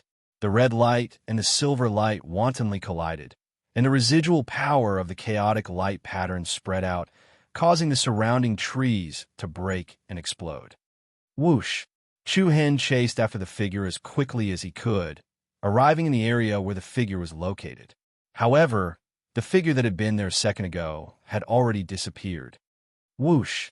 The swift and fierce red long whip followed closely, attacking Chu Hen from the right side. Chu Hen raised his palm and pushed back the beam of light. At the same time, he left behind an afterimage in his original place, and his body suddenly disappeared on the spot. However, no matter how fast Chu Hen was, the red light could always catch up to him. It had to be said that Chu Hen found it difficult to adapt to this kind of fighting style. He was in the light while the enemy was in the dark. As time went on, they would still be at a disadvantage. The other party's continuous vicious killing moves gradually made Chu Hen very angry. Even though he was sullen, Chu Hen's mind was not the slightest bit chaotic. The more difficult the opponent was, the more important it was to maintain a calm mind. Boom! The incomparably powerful light beam was like an indestructible dragon bone. The terrifying destructive power caused area after area to be blasted into ruins. After the short exchange earlier, the other party also knew that Chu Hen had extraordinary speed. Therefore, when that person launched his attack, he kept changing his position. This caused Chu Hen to be unable to grasp his exact location at the first moment. He's really cunning. Chu Hen cursed in his heart. Whoosh! Chu Hen's figure moved, drawing a bright silver streamer in the air. With an extremely fast speed, he went behind a big tree that was so wide that 5 or 6 people could encircle it. Then, a surging Reiki energy spread out from Chu Hen's Niwen Palace. Nearly 100 beautiful runes condensed on Chu Hen's fingertips like spiritual butterflies. Whoosh! The long whip, like a blood-red python, tore the air and attacked the big tree. At this moment, Chu Hen, who was surrounded by bright golden light, took the lead and rushed in another direction. In an instant, the red light beam suddenly changed its moving trajectory, changing its position in the air flexibly, and began to pursue Chu Hen. Buzz! A strong wave of power burst out from the long whip, and the red light beam bloomed with a rich brilliance. As the speed of the pursuit suddenly increased, the front part of the long whip strangely diverged, like a ferocious monster opening its bloody mouth, exuding a strong destructive aura. Chu Hen, who was in front, was caught up in an instant. Whoosh! The diverged red light beam stabbed at Chu Hen's throat and back, one in front and one behind. Bang! With a muffled sound, Chu Hen's body was penetrated by the 2 red light beams on the spot. Humph! A disdainful sneer came from the depths of the dark forest. But at this moment, something unexpected happened. Chu Hen, whose body had been penetrated, exploded into rune fragments that filled the sky. It was the image rune technique. Oh no, I've been tricked. In the dark of the forest, there was a sound of alarm that indicated that something was wrong. Before he could change his position, a rumbling sound suddenly came from the other side of the forest, and a terrifying force swept over. The grass and trees were flattened, and rocks were sent flying. A purple arrow that was 20 to 30 meters wide flew through the lush forest like a shuttle from outer space. Wherever the purple arrow went, the trees and vegetation were crushed into powder, and the powerful airwave caused a deep ravine that was more than 10 meters wide to appear on the ground. Humph! Along with a cold snort, a red light surged out like a flood and collided head-on with the purple arrow with an astonishing aura. Boom! The violent and ferocious forces collided and immediately set off a monstrous shock wave of chi. The 2 different colors of light were like a tsunami, covering the sky and sweeping in all directions. The extremely destructive force flattened a large area of the lush forest. Under the bombardment of the chaotic energy that was like a storm, a figure in red quickly flew back and steadily landed behind a big tree. However, before the other party could stabilize his mind, there was a bang sound, and the towering tree in front of him was directly split in 2, and a cold aura hit him in the face. What? The man's heart skipped a beat. Just as he was about to launch a counterattack, a sharp, vibrating sound pierced his eardrums. Under the splashing sawdust, a sharp spear that was swallowing blood pierced the air and instantly pressed against the other party's throat. Don't move. A cold voice came out of Chu Hen's mouth, and the biting cold aura formed an invisible pressure. There was a lot of surprise in the man's eyes. He did not expect Chu Hen's reaction to be so fast, and it was so unexpected. It was a young woman dressed in a gorgeous red dress, and her long hair was tied up high. Her appearance was not top-notch, but it was very enchanting. Her clothes were also quite open, and her chest was relatively low, faintly showing her impressive breasts. To most men, this woman was definitely very charming. But even so, Chu Hen still held the demon Punisher spear in his hand very firmly. He stared coldly at the other party and asked, "Who are you? What do you think?" A frivolous smile appeared on the woman's face, and there was no trace of fear on her face. But at this moment, a cold and gloomy airflow surged in front of Chu Hen. Swish! Immediately after, the gorgeous woman retreated to the side like a ghost and broke away from Chu Hen's control. "AI Lon, you've lost a little too badly," an indifferent voice was heard. In the air, there was a burst of invisible pressure. Chu Hen's brows furrowed. Along with the sound of steady footsteps approaching from far away, two figures, one in front and one behind, slowly walked out from the darkness of the forest. Murderous aura, an especially thick and bloody murderous aura. A solemn look appeared in Chu Hen's eyes, and he stared seriously at the young figure walking in front of him. It was a young man with skin as white as a woman's. He looked rather weak and fragile. However, Chu Hen could clearly sense a dense stench of blood from the other party's body. This was definitely an aura that could only be obtained after experiencing countless cruel slaughters. This aura caused one to tremble with fear. Chu Hen had already vaguely guessed who this person was. The person behind him was wrapped in a black robe. He looked at Chu Hen, and a sinister laughter sounded from under the black robe. "Hee hee, AI Lon, I've said it before. Don't be too careless when dealing with this brat." As soon as he finished speaking, the black-robed man slowly took off the black hat on his head, and a gloomy, half-burnt face appeared in front of Chu Hen. "Tu Yi, Xiao Luo sect, Tu Yi." With this, Chu Hen was 100% sure of the identity of the person in front of him. The number one genius of the Xiao Luo sect, the Blood Prince, Shui He. The young woman named AI Lon sneered and glanced at Tu Yi with disdain. "It's better if you cover your face. It's disgusting." Tu Yi's eyes turned cold, and his gaze towards Chu Hen was filled with a thick murderous intent. The burns on his face were caused by Chu Hen. Although he had managed to escape with the power of Chu Hen's 4-star demon eyes back in the Mang Mountain Forest, his skin had been badly burnt by the solitary burning demon flames. If it had been an ordinary flame, the medical elder of the Xiao Luo sect would have been able to heal Tu Yi. However, the flames of Chu Hen's demonic eyes were extremely domineering. The Xiao Luo sect elder had used all sorts of methods, but he was still unable to get rid of the burns on his face. "What's the matter?" Chu Hen asked lazily. "Humph, I admire your calmness," Tu Yi said fiercely. Chu Hen smiled and spread out his hands. "Losers don't need to say anything. You." Immediately, Chu Hen's gaze directly looked towards the young man in front of him, who had a playful smile on his face. "I wonder why the renowned young master, Shui, has brought people to intercept me so late at night." "Hee, it's nothing." Shui smiled slightly. It must be said that the Blood Prince's smile was very good-looking, cultured, and refined. However, no matter how one looked at the other party's smile, there was an aura that made one's heart palpitate. Chapter 494. Blood Prince, Shui He. He was the number one genius of the Shura sect and a monstrous existence who stood at the top of the pyramid in the entire 100 Nations prefecture. Under that seemingly frail appearance, there were actually countless experts who had lost their lives to him.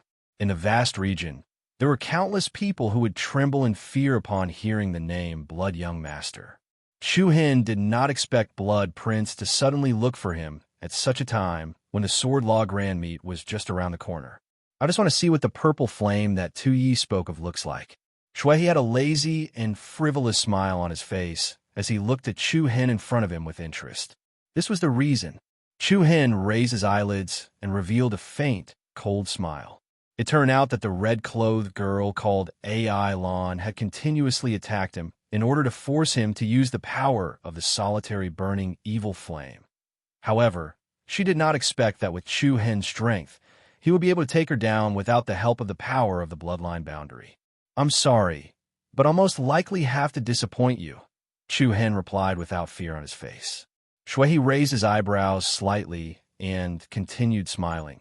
"Then, what if I insist on watching?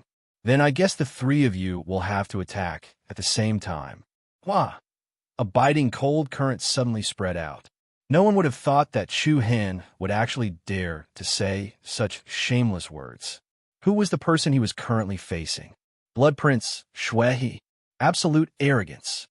A grain of rice dares to compete with the sun and moon? A mere nobody dares to speak such nonsense.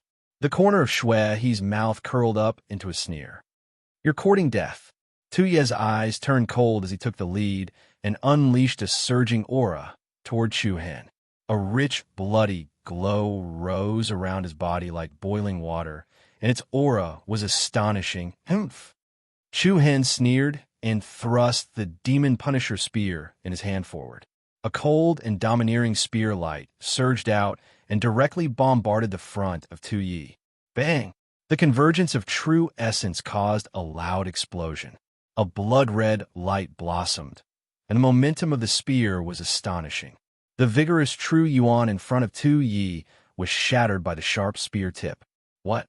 Tu Yi's expression changed greatly. He was shocked to discover that Chu Hen's power had become even greater than when he was in the jungle of Mount Mang. This fellow broke through again. However, it was already too late for Tu Yi to understand. Bang! The unstoppable glint of the spear solidly smashed into the center of Chu Hen's chest. A violent force that was comparable to a mountain came crashing down, causing ripples to appear in the air. Tu Yi was sent flying by Chu Hen's spear. On the other side, AI Lon was greatly surprised. Swish, she raised her right arm, and a red beam of light shot out from her sleeve. With an ear-piercing sound, it wrapped around Chu Hen's right arm that was holding the Demon Punisher spear. "Get back here!"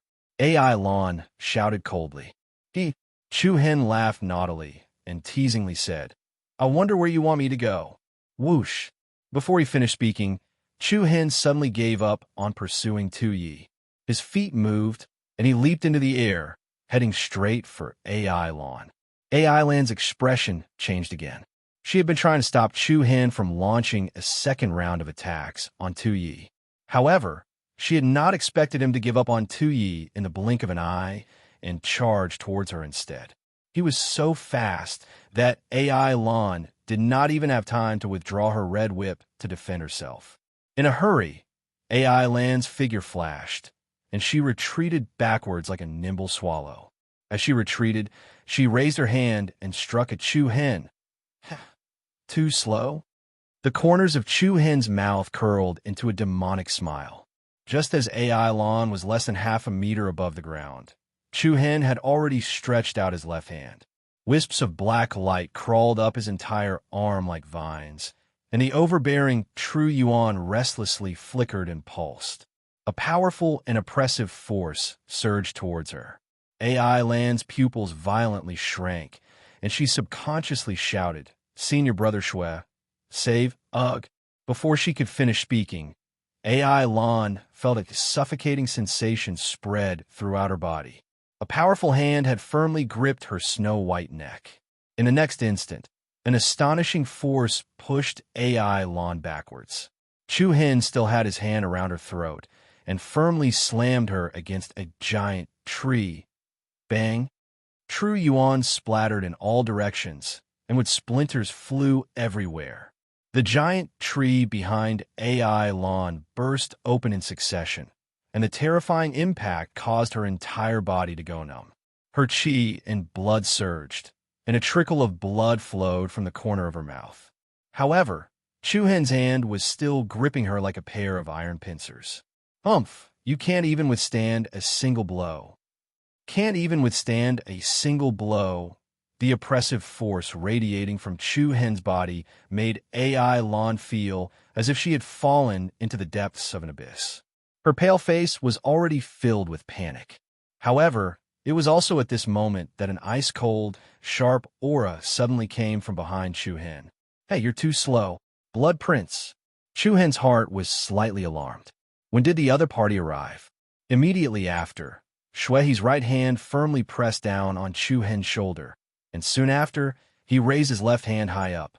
The space faintly trembled, and a dozen blood-red cyclones rapidly gathered towards the center of his palm.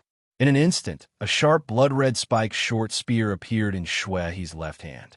A cold and excited smile appeared on Shuehi's face.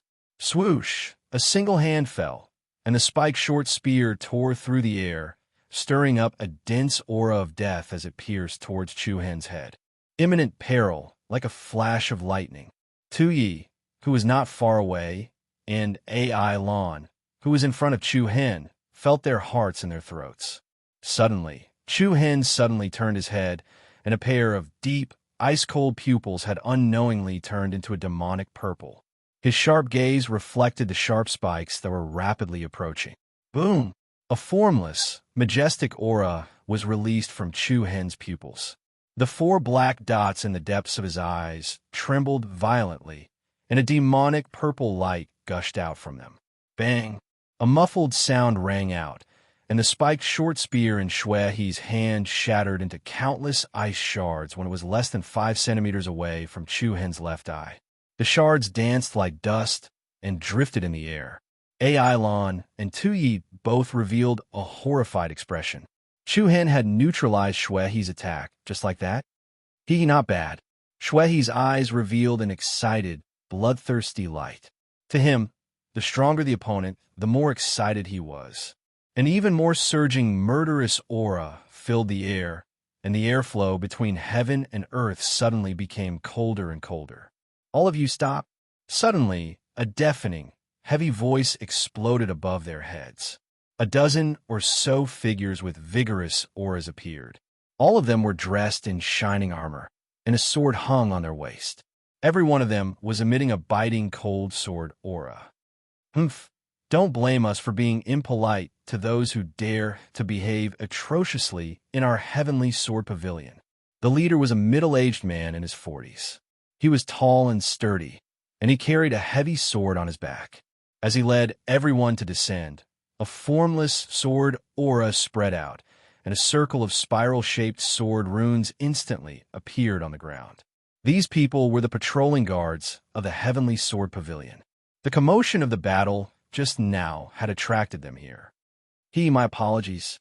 The Sword Law Grand Meet is just around the corner, and we are here to spar and prepare for the competition. I'm really sorry for accidentally disturbing everyone. Shuehi smiled frivolously, and then removed his right hand from Chu Hen's shoulder. "Blood, young master?" When the patrolling guards saw the person in front of them clearly, their expressions all changed. The other party was actually the Shurasek's strongest genius, Blood Young Master Shuehi. Then, when they saw Tu Yi, who was in a sorry state, and AI Lan, whose throat was being choked by Chu Hen, they were even more stunned. What was going on? Was Chu Hen fighting against 3 core disciples of the Shura sect by himself? Soon after, Chu Hen casually released AI Lan. The latter's delicate figure trembled slightly, and her numb body nearly caused her to fall to the ground. A few ugly marks had already appeared on her originally fair neck. "Young Master Chu Hen, what happened?" The middle-aged man in the lead opened his mouth and asked. Chu Hen was someone that Mu Feng had brought over. Although the Heavenly Sword Pavilion did not like him, he was still the young master. Since he was brought back by the young master, he was an important guest. As for the Blood Young Master Shuehi, although he was famous, he was still a member of the Shura sect. Comparatively speaking, they should be more inclined towards Chu Hen. Chu Hen indifferently glanced at Shuehi, and then slightly nodded his head. "It's nothing. It's just as Blood Young Master said. We were just sparring here, and did not expect to disturb you." Sparring? This exchange of pointers was really intense. The middle-aged man had a tacit understanding. He knew that Chu Hen did not want to make things difficult for them. Although this was the Heavenly Sword Pavilion, Shue's identity was extraordinary. Even if he caused some trouble, the Heavenly Sword Pavilion would not be able to do anything to him. However, the middle-aged man had truly started to look at Chu Hen in a different light in his heart. Under such circumstances, he was actually able to injure Tu Yi and restrain AI Lon. Such strength was truly surprising. However, Blood Young Master Shui, he was not a kind person. As far as everyone was concerned, it was fortunate that they had arrived in time. Otherwise, Chu Hen would probably have been in deep trouble. Ahem, since there's nothing else, all of you should go back and rest. The Sword Scripture Grand Meet will begin in a few days, so all of you should stop running around. Haha, you're right. Shui lightly smiled indifferently. He slightly raised his right hand and looked at Chu Hen with a teasing smile. Don't run around. It's quite dangerous around here. The meaning behind his words was extremely clear. Chu Hen smiled frivolously as well and bluntly retorted. That's right. If all of you want to go out, it's best if you travel together. If it's just one or two people, it'll be easy for your throats to be crushed. Ai Lon and Tu Ye's faces turned cold, and their eyes shone with a cold light. However, Shui, he did not have the slightest fluctuation in his emotions. He smiled as he looked at Chu Hen. His gaze was as if he was looking at a person that was about to die. I'm becoming more and more interested in you. I just don't know if you'll be able to survive until the day of the final battle. Chapter 495. Under the mediation of the Heavenly Sword Pavilion's patrol team, the first battle between Chu Hen and Shui, he had ended before it had even begun. Shui, he had only made one move, but had displayed an extremely impressive aura and strength. The name Blood Prince was indeed well-deserved. In that short contact, Chu Hen could still feel the pressure from Shui. How strong was the other party? It was not shown. Honestly speaking, Chu Hen was not very confident that he could fight against the Blood Prince one-on-one. But at the same time, Chu Hen had never been someone who was afraid of trouble. Who cared what young master or prodigy you were?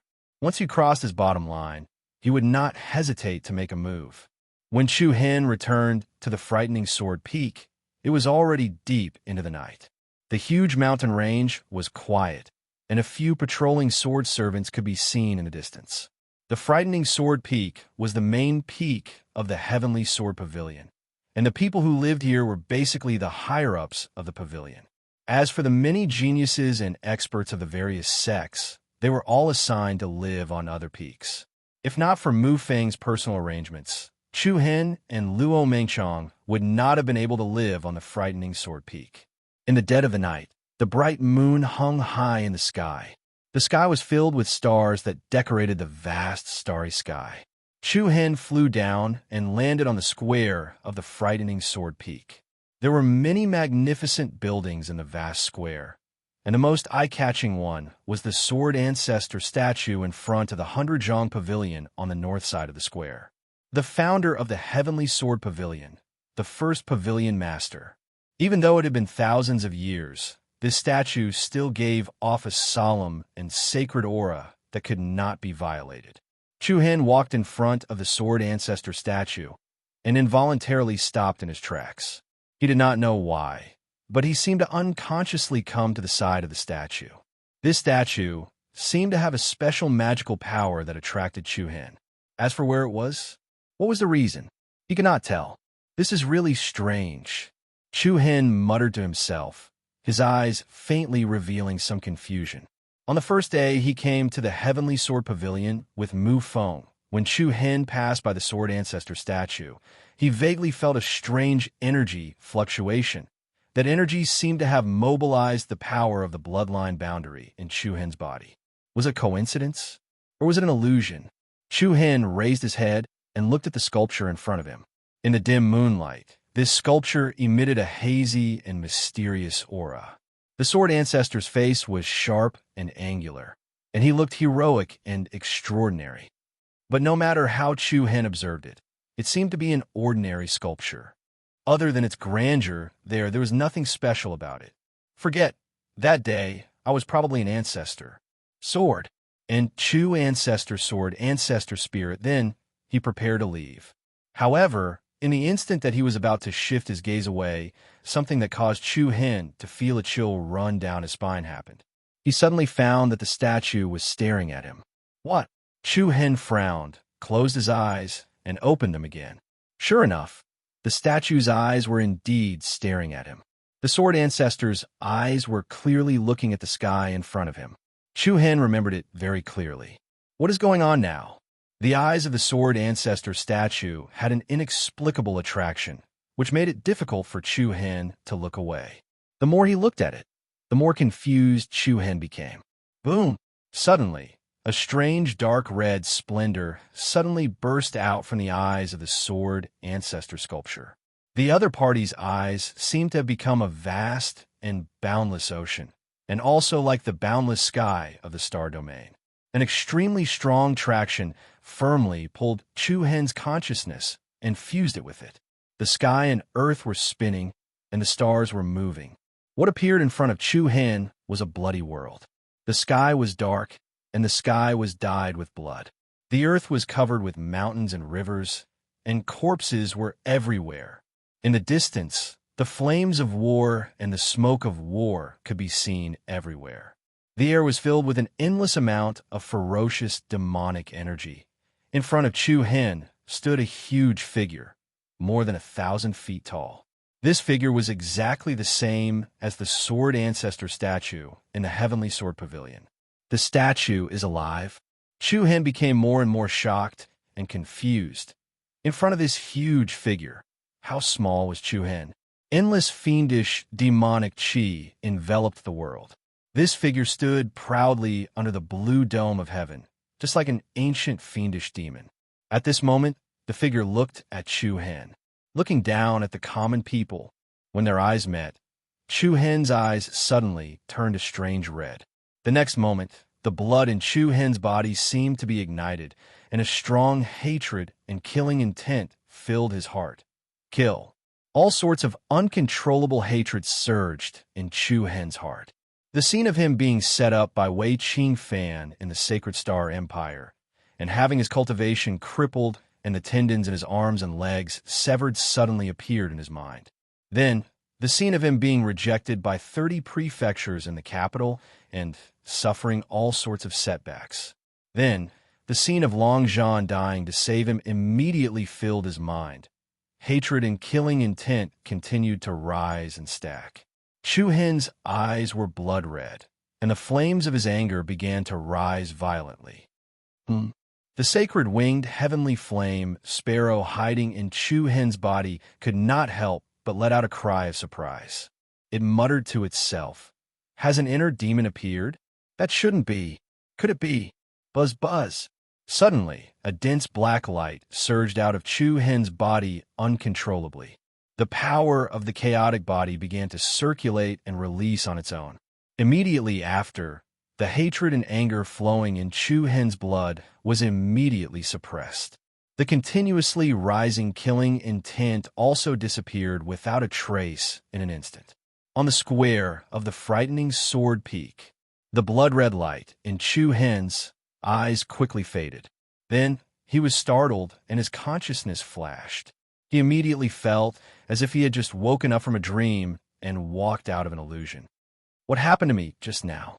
Chu Hen's expression was a little blank. Did I fall into an illusion just now? He looked at the statue of the sword ancestor in front of him again, only to see that the statue's eyes were looking at the vast sky in front of him with an awe-inspiring aura. It wasn't looking at me. Everything that had just happened was no longer there.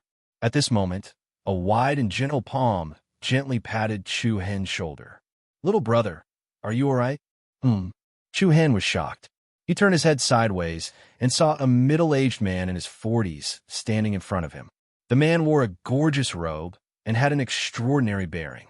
His gentle eyes revealed the dignity of an expert. Chapter 496. "Little brother, are you all right?" Looking at the middle-aged man who suddenly appeared behind him, Chu Hen could not help but reveal a look of surprise. He did not even notice that someone was approaching him. "What's wrong? Am I disturbing you?" The middle-aged man said with a slight smile. His gentle eyes revealed an innate majesty. Chuhin shook his head and smiled apologetically. I'm sorry, Senior. I just happened to pass by here. Chuhin knew that everyone in the Heavenly Sword Pavilion respected and revered the Sword Ancestor statue. It was impolite for him to look at it in the middle of the night. The middle-aged man waved his hand. It's fine. You're Chuhin, right? Yes. Chuhin nodded. I've heard of your story. Since the Sacred Star Dynasty, you've experienced so many ups and downs at such a young age. It really makes us, who have lived for half our lives, feel amazed. Chuhin smiled and shook his head. I've embarrassed myself in front of you, Senior.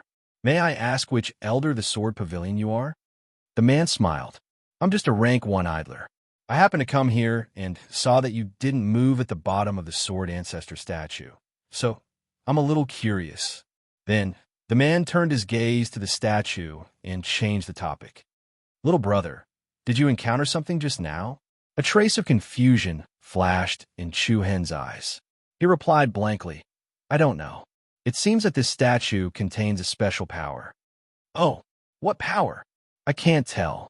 It's very powerful, but also very dangerous. Chuhin felt an inexplicable sense of unease when he thought about the state of mind he had just been in. He did not know why, but the hatred and resentment that had been accumulated in his heart seemed to have exploded in an instant. It was magnified infinitely, and he had the urge to kill everyone. The middle-aged man patted Chuhin's shoulder and smiled gently. Maybe you're too tired. Go back and rest. Chuhin nodded his head and did not linger on this question any longer. Goodbye, Senior. Go. Then, Chuhin left the Sword Edge Square. As the middle-aged man watched the figure disappear into the night, there was a hint of admiration between his brows. He had more or less heard of this youth's story. For a youth from a mere dynasty to be able to reach such heights in such a short period of time was truly commendable. Then, the middle-aged man shifted his gaze and looked in another direction. Fonger, come out. Stop hiding. There was a short period of silence before a series of steady footsteps rang out. A young figure was walking towards them from afar. This person was none other than the young master, Mu Feng. In the entire Heavenly Sword Pavilion, there was only one person who could call Mu Feng Feng, and that was the Sword Pavilion master, Mu Xiong Kai. The meeting between father and son was not relaxed. The atmosphere seemed to be a little awkward. This awkwardness originated from Mu Feng. The man in front of him called him father, made him feel rather uncomfortable. It's already so late. Haven't you slept yet? Mu Xiongcai asked. What does it have to do with you? Mu Feng replied. Mu Xiongcai frowned slightly. Can't you speak to me with a nicer attitude? What? Do you want to break 3 of my ribs with a kick? Come. You better kick me to death so that you don't have to look at me anymore. Mu Feng took a stance and pointed to his chest. Mu Xiongcai heaved a sigh of relief. There was a hint of guilt in his eyes. Now that he thought about it, he was indeed a little too heavy-handed. I'm going back to sleep. Do as you please. Mu Feng replied lazily and turned to leave. Wait a minute. What is it now? Mu Xiongcai pondered for a moment. A hint of hesitation flashed across his eyes before he said, There are some things that I wanted to tell you after the Sword Codex Grand Meet ends. Since you're here now, I'll tell you. Sensing that there was something wrong with the other party's tone, Mu Feng stopped and turned around. Speak quickly. I'm in a hurry. Mu Xiongcai pointed to the statue of the Sword Ancestor and said, Do you know who this is? Don't you want to talk nonsense? Even a fool would know who the founder of the Sword Pavilion is. If it was in the past, if Mu Feng spoke to Mu Xiongcai in such a tone, he would probably be kicked 10 meters away after 3 sentences. However, after Mu Feng returned from the Saint Star Empire, Mu Xiongcai's attitude gradually changed. Even though Mu Feng spoke rudely, Mu Xiongcai was not angry at all. That's right. He is the one who founded the Heavenly Sword Pavilion. Mu Xiongcai affirmed and continued. Apart from that, he is also the ancestor of our Mu clan. Oh, Mu Feng was stunned. He subconsciously blurted out, So you're his great-great-grandson? Mu Xiongcai's face darkened. These words sounded like he was scolding someone. But what has this got to do with me? Didn't he die 800 or 900 years ago? Do you know the title of our ancestor? What title? Sword Demon. Mu Xiongcai spat out these two words clearly and solemnly. His eyes shone with a blazing light. Sword demon? Mu Feng pecked his head. It sounds pretty scary. Speaking of a rise of our heavenly sword pavilion, there's a special history. In the beginning, our ancestor was just a nobody with no family background. He was only talented in the area of swordsmanship. However, the vast world never lacked geniuses. Just one swordsmanship was far from enough for him to stand out. In order to break through to a higher level in swordsmanship and martial Tao, my ancestor accidentally entered a secret realm called the Ancient Burial Heaven Domain. Ancient Burial Heavenly Domain? Mu Feng's eyes lit up. His interest couldn't help but be aroused. Mu Xiongcai paused for a moment, then continued. I am unable to find out exactly what kind of place the Ancient Burial Heavenly Region is. However, in the Heavenly Region, my ancestor unexpectedly underwent a bloodline mutation. From an ordinary battle body bloodline, he became a sword demon profound body. This sword demon body is the top bloodline limit of the mystic body. If the power of the bloodline is completely activated, it can even contend for the sacred body. Strive for the sacred body? Did I hear it wrong? Mu Feng's interest immediately increased. However, he curled his lips and said with disdain, Don't try to trick me. Isn't I the sword demon mystic body? I don't see how powerful it is. Not only Mu Feng, but Mu Xiongcai also possessed the bloodline limit of the sword demon. Although their power was quite strong, it was far from reaching the level of the strive for the sacred body. This was something Mu Feng knew the best. Mu Xiongcai smiled and looked at him solemnly. That's because your sword demon mystic body has yet to be activated. To be precise, it is still at the lowest level. You still need to complete your breakthrough and upgrade. Mu Feng was doubtful. How do I activate it? Mu Xiongcai looked at the statue of the sword ancestor. Back then, our ancestor left behind a powerful bloodline power in this statue. Using this power, we can activate the true sword demon mystic body. Mu Feng also turned his gaze towards the statue. His imposing aura was filled with a biting cold might. There was another short period of silence. Mu Feng asked, Why are you telling me this now? Although he was usually frivolous and carefree, in reality, Mu Feng was a careless and meticulous person. Logically speaking, Mu Xiongcai should have told him about this long ago. Why did he drag it out for so many years?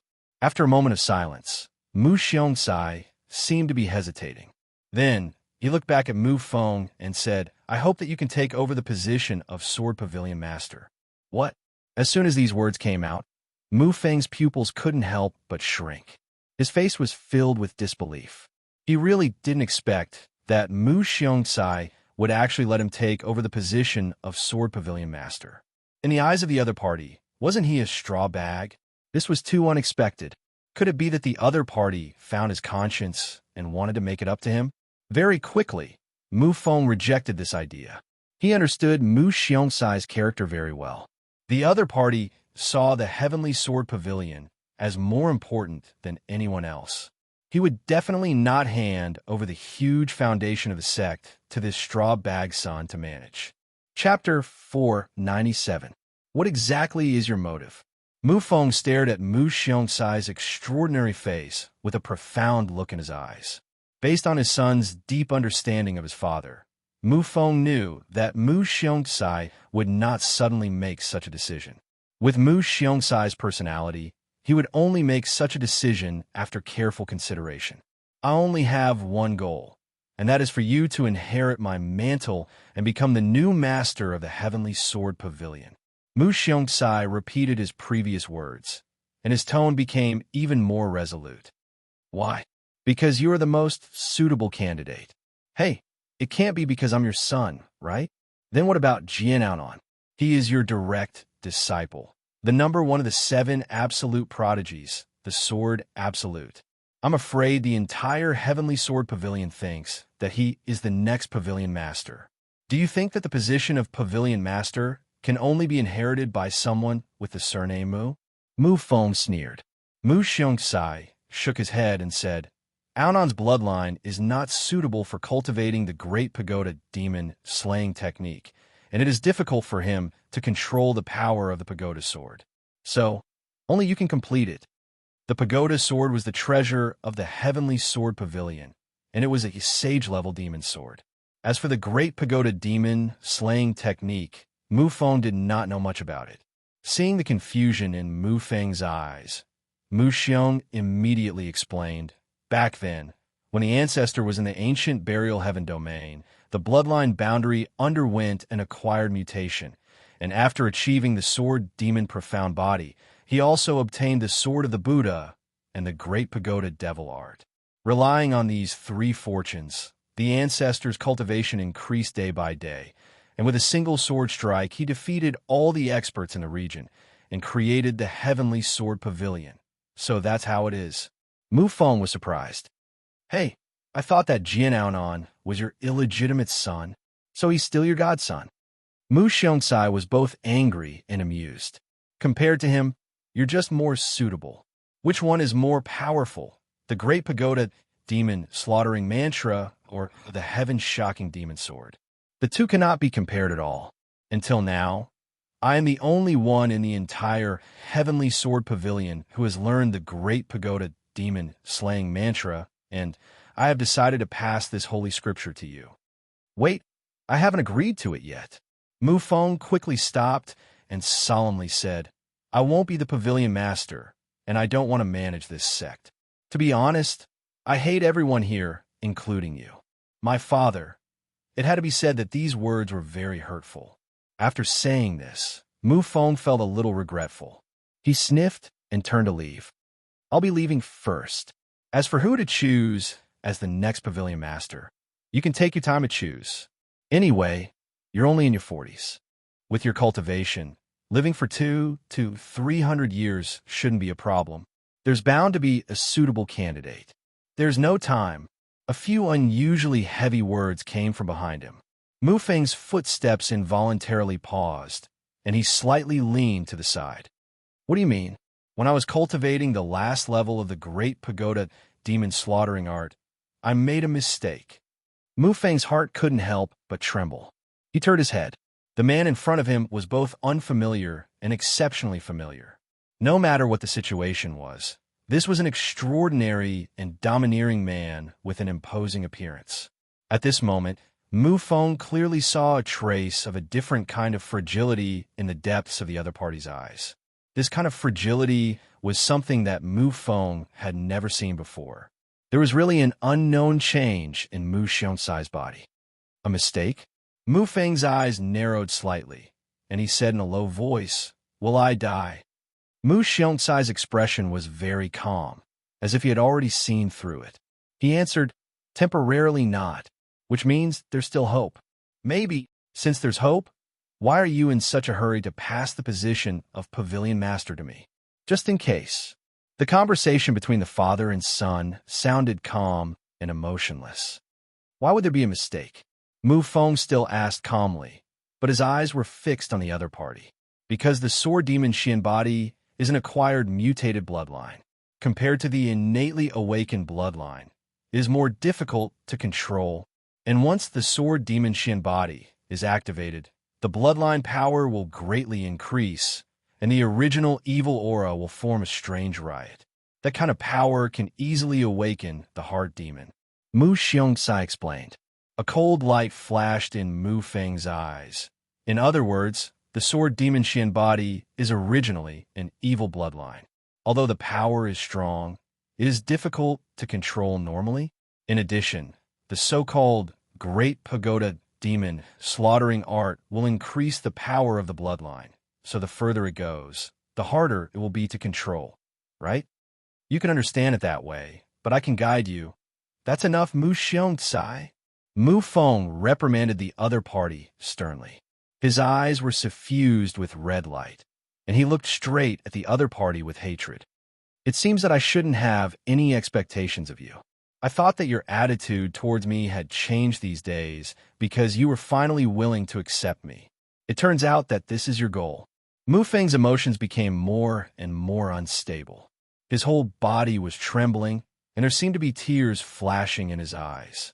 He was extremely disappointed, and he said with a trembling voice, You yourself failed, and now you want to impose your unwillingness and hope on me. In your eyes, there's only the heavenly sword pavilion. Only yourself, only that sword of yours. Have you never thought that I will follow in your footsteps? What if I also fail? What if there's a problem during cultivation? Have you ever thought about this? My biological father, grievance, hatred, and disappointment. The emotions that had been suppressed for more than 10 years erupted in an instant. Mu Xiongkai stood where he was and quietly looked at Mu Feng, who was venting his anger. There was not a single ripple on his calm face, as if there was not the slightest change in his emotions. The Heavenly Sword Pavilion is the life's work of the ancestors. As a descendant of the Mu family, you must protect it. The indifferent voice was as hard as a steel plate. Mu Feng laughed, and his laughter was especially disdainful. He clenched his fists, and his voice was low and resolute. Mu Xiongcai, I will also tell you today that I will not let you do as you wish, and I will not let you arrange my fate. You are not worthy. Also, please live well. Don't King die in a few days. Otherwise, people will think that I angered you to death. I cannot bear this crime. After speaking, Mu Feng turned around and left without looking back. Mu Xiongcai stood in the same place and did not move for a long time. To be honest, he had never thought that Mu Feng's emotions would be so out of control. Almost 20 years of resentment between father and son had actually accumulated to this extent. Since young, the two of them had not met more than 10 times. In the blink of an eye, more than 10 years had passed. In Mu Feng's heart, he was probably completely disappointed. It was late at night, and the air was increasingly cold and gloomy. The crescent moon had hidden behind the gloomy clouds, and it was as lonely as the lonely figure in the square. In a spacious and bright room, Chu Hen sat cross-legged on the bed. After a long time, his heart finally calmed down. Previously, after returning from the Sword Edge Square, Chu Hen faintly felt that his state of mind seemed to be a little chaotic. If it was a normal day, he would be able to calm his state of mind in a cup of tea's time. It took a full half an hour for him to gradually calm down. Forget it, don't think so much. There are only 5 days left until the Sword Law Grand Meet. I should prepare well. Originally, Chu Hen had planned to look for Luo Mengchong after returning. However, he met a group of people from the Shura sect along the way and also stayed in the Sword Edge Square. When he returned, the lights in Luo Mengchong's room were off, so Chu Hen did not disturb her rest. He thought that he would look for her the next day. Immediately, Chu Hen got rid of the distracting thoughts in his heart and began to cultivate. The Nine Heavens galaxy was dazzling. The vast nebula was boundless and mysterious. Buzz. At this moment, a silver beam of light descended from the sky like a heavenly river, directly landing in a courtyard in the west wing of the frightening Sword Peak. However, the descending beam of light did not attract anyone's attention. Immediately after, the second beam of light descended and similarly arrived at the same location. These two beams of light originated from the Alcade star and the Mizar star of the Big Dipper. They were obscure and mysterious. An endless stream of star energy gathered in one place, and unknowingly, it was as if it was secretly stealing the creation essence of heaven and earth. Buzz, however, after about half an hour, the third beam of light descended again. Chapter 498. The sky was high and the clouds were light, and the clouds were lingering.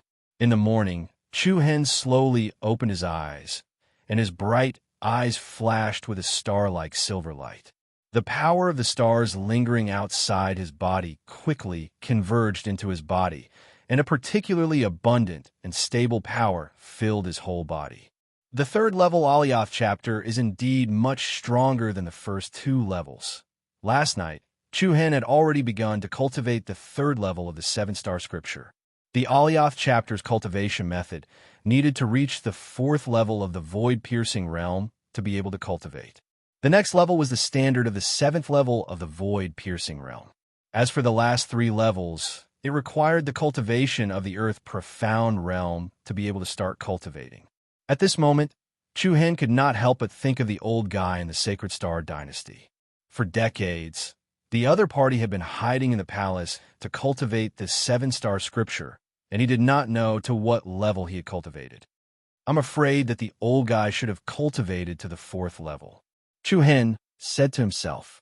When the old guy appeared before, it could be said that he was terrifyingly strong.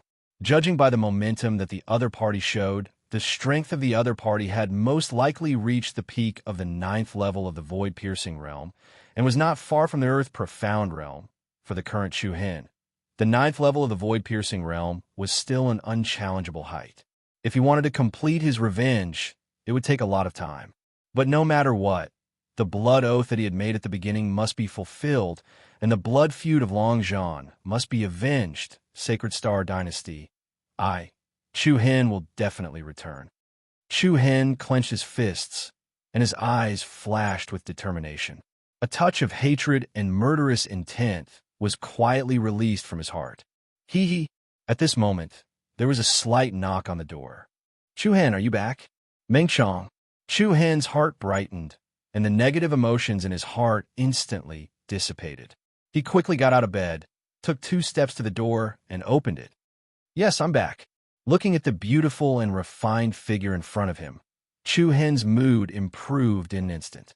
Oh, Luo Mengshang nodded, then pouted her lips and muttered in a low voice. You didn't look for me when you came back. Did you have to wait for me to look for you? Chu Hen gently scratched the other party's tall and delicate little nose, and there was a hint of gentleness between his brows. I came back in the middle of the night last night and saw that the lights in your room were off. I didn't want to disturb your rest. I was about to go out to look for you.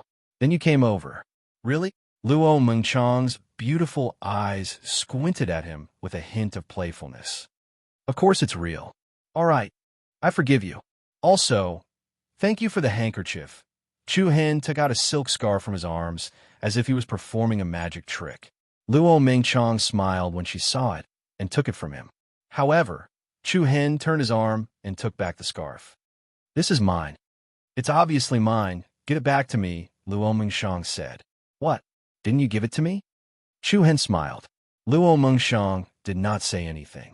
She watched as Chu Hen put the scarf in his arms like it was a treasure, and a faint smile appeared on her pretty face. Let's go.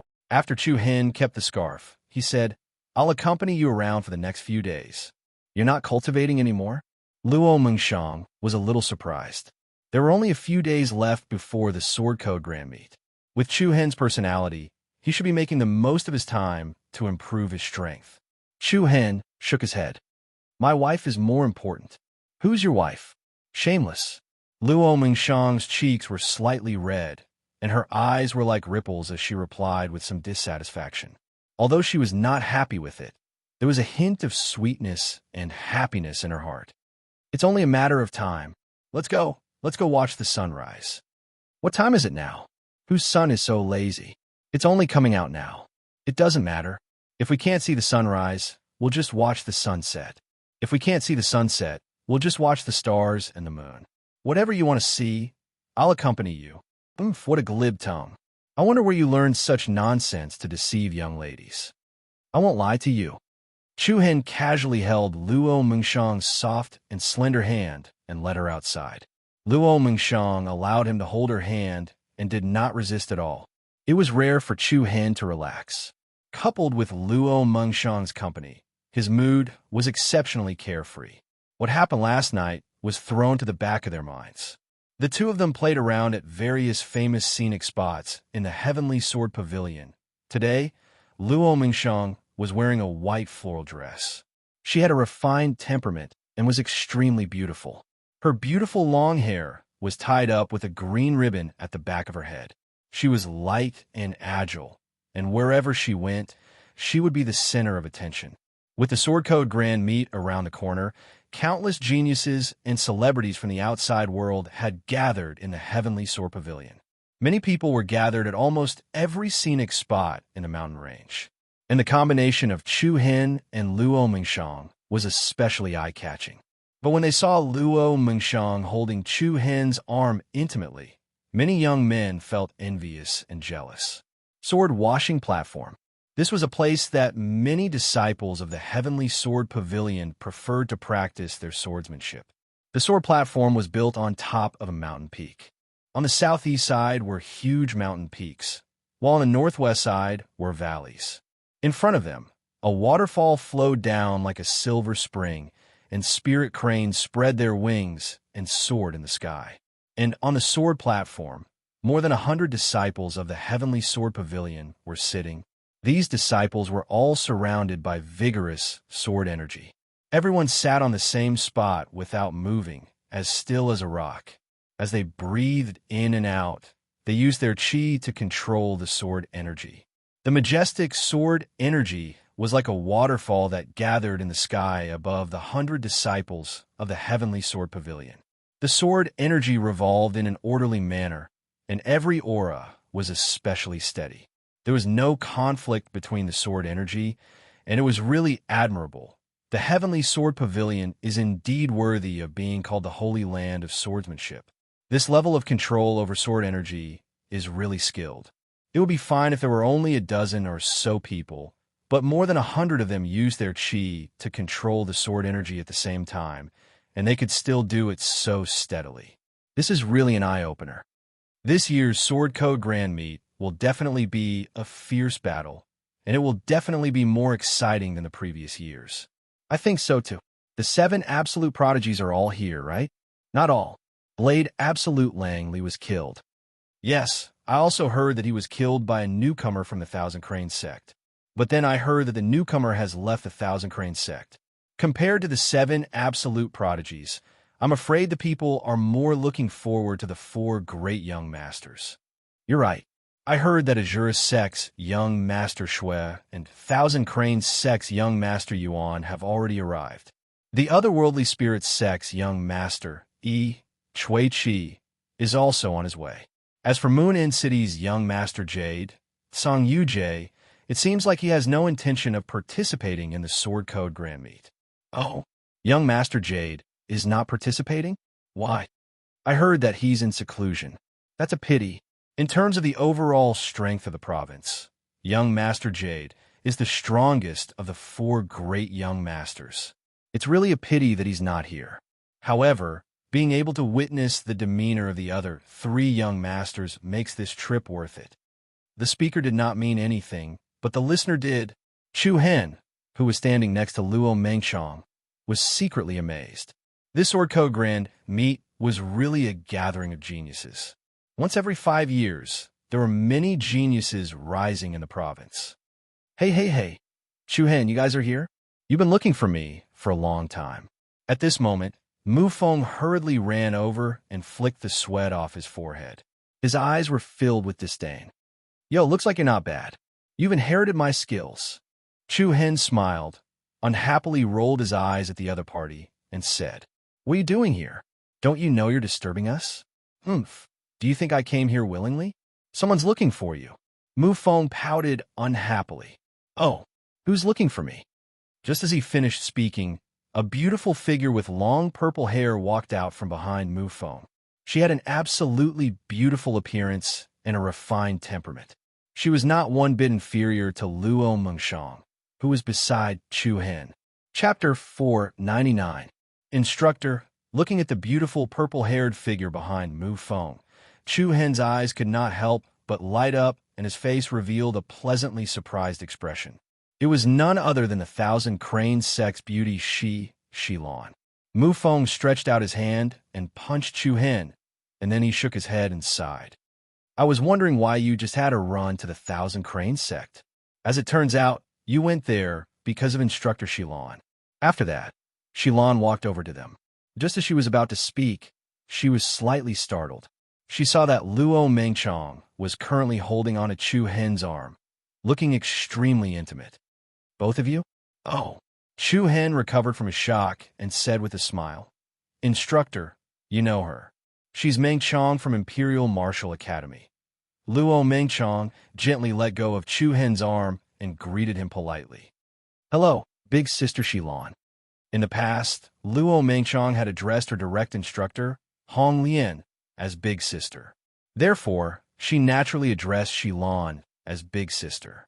Shilan nodded and replied with a faint smile. Yes, hello. Long time no see. Teacher, Shuhen looked like he wanted to say something, but stopped. Shilan shook her head lightly with a gentle expression in her eyes. It's all right. I'm already aware of what happened at Mount Mang. You're not at fault, so there's no need to apologize to me. Chu Hen heaved a sigh of relief. It was fine as long as she wasn't angry. When it came to the matter of him leaving the Thousand Crane sect, Chu Hen was most afraid that Shilan would get angry. After all, she'd always had high hopes for him.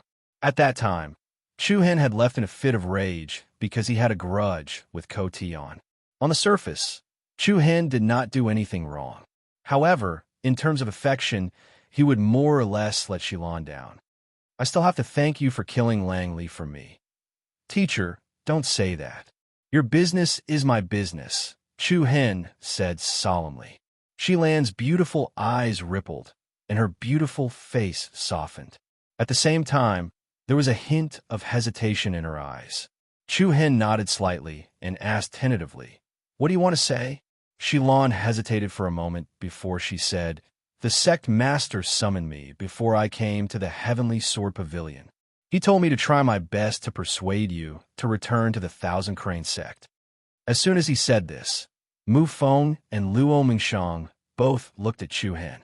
Looks like Chu Hen has sufficiently drawn the attention of the higher-ups of the Thousand Crane sect, and the sect master of the Thousand Crane sect is aware that Shilan has come to persuade him. Do you want me to go back? Chu Hen asked. Shilan was definitely an extremely important person to Chu Hen. Not only was she a teacher, but she was also a friend. Moreover, she was like a family member to him. If Shilan asked him to go back, then Chu Hen would definitely agree. However, to their surprise, Shilan actually shook her head. Luo Mingshang and Mu Feng were quite surprised by her reply. I don't want to put any pressure on you, Shilan replied. You don't have to worry about my feelings. I'm just helping the sect master pass on a message. It's up to you to decide if you want to go back or not. Shilan understood Chu Hen's character very well. If it didn't cross Chu Hen's bottom line, then he wouldn't make a fuss about it. However, Chu Hen had chosen to leave without hesitation, so it was sufficient to show how angry he was. Since he'd already endured so much rage, Shilan didn't want Chu Hen to feel aggrieved again. Of course, there were benefits to returning to the Thousand Crane sect. After all, everything would be much easier with the protection of the sect. Huff! Chu Hen let out a deep sigh of relief. Shilan was always thinking of others. I'll consider this matter after the sword greeting conference ends. Shilan nodded. By the way, instructor, have Qin, Qi, Shu, and the others returned to the Thousand Crane sect? Chu Hen suddenly remembered that he'd forgotten about this matter. No, they left with you after hearing that you left. Lu Qi and Qi Tung also left with them. Even Lu Qi and Qi Tung left? Chu Hen was slightly surprised. It was normal for Qin, Hua, and the others to leave. After all, they'd gone to the Thousand Cranes sect to follow him. As for Lu Qi and Qi Tung, they'd left as well. Besides feeling surprised, Chu Hen was also slightly touched. However, when he thought about how Qin, Qi, Shu, and Shu might be on the way to the Sky Sword Pavilion, Chu Hen couldn't help but feel a headache. To be honest, even though those girls were beautiful and cute, Chu Hen really didn't like being pestered by them all the time. Ming Chang, what are you doing here? At this moment, a pleasantly surprised female voice suddenly rang out. Big Sister Instructor Hong Lian. Luo Mengchang's beautiful eyes lit up. Chu Hen's thoughts were interrupted because he saw a group of young men and women with extraordinary bearings walking towards him. One of them was Hong Lian. Long time no see, Big Sister Instructor Hong Lian. Luo Mengchang walked forward. Hong Lian looked at her happily, and her eyes were filled with fondness. It has indeed been a long time. I can't even see through your strength now. Looks like your cultivation has far surpassed mine. Don't call me instructor anymore. It's not very suitable. All right then, Big Sister Hong Lian. Luo Mengchang smiled faintly. The members of the Thousand Crane sect stood behind Hong Lian as well. Chu Hen glanced over, and he saw Star Shi Wan, Zhenju, and Yin Hanlu amongst them. Moreover, there were two other people who emanated extremely powerful auras as well. One of them wore a moon-white robe, seemed refined, and was waving a paper fan in his hand. He was none other than one of the core disciples of the Thousand Crane sect, Shungda. However, the most striking figure amongst them was a young man in black embroidered clothes who stood at the center. He wasn't especially handsome, but he was very pleasing to the eye. His eyes were very bright, and he had an extraordinary bearing. Moreover, he emanated a form of innate confidence. It's the members of the Thousand Crane sect. Young Master Yuan? Wow, it's Wu Yuan. Young Master Yuan. The arrival of the group from the Thousand Crane sect immediately drew the attention of everyone in the surroundings, and they moved their gazes from the sword purification platform towards them. Wu Yuan, Jinju, Yanhan Lu, Shungda, Star Sherwin. The core disciples of the Thousand Crane sect are all here. Heaven Ren Hawk and Ko Tianchen seem to be missing. Ko Tianchen won't be able to make it. I heard he's heavily injured. So that's how it is. Needless to say, the auras of the members of the Thousand Crane sect were extremely formidable, especially Wu Yuan.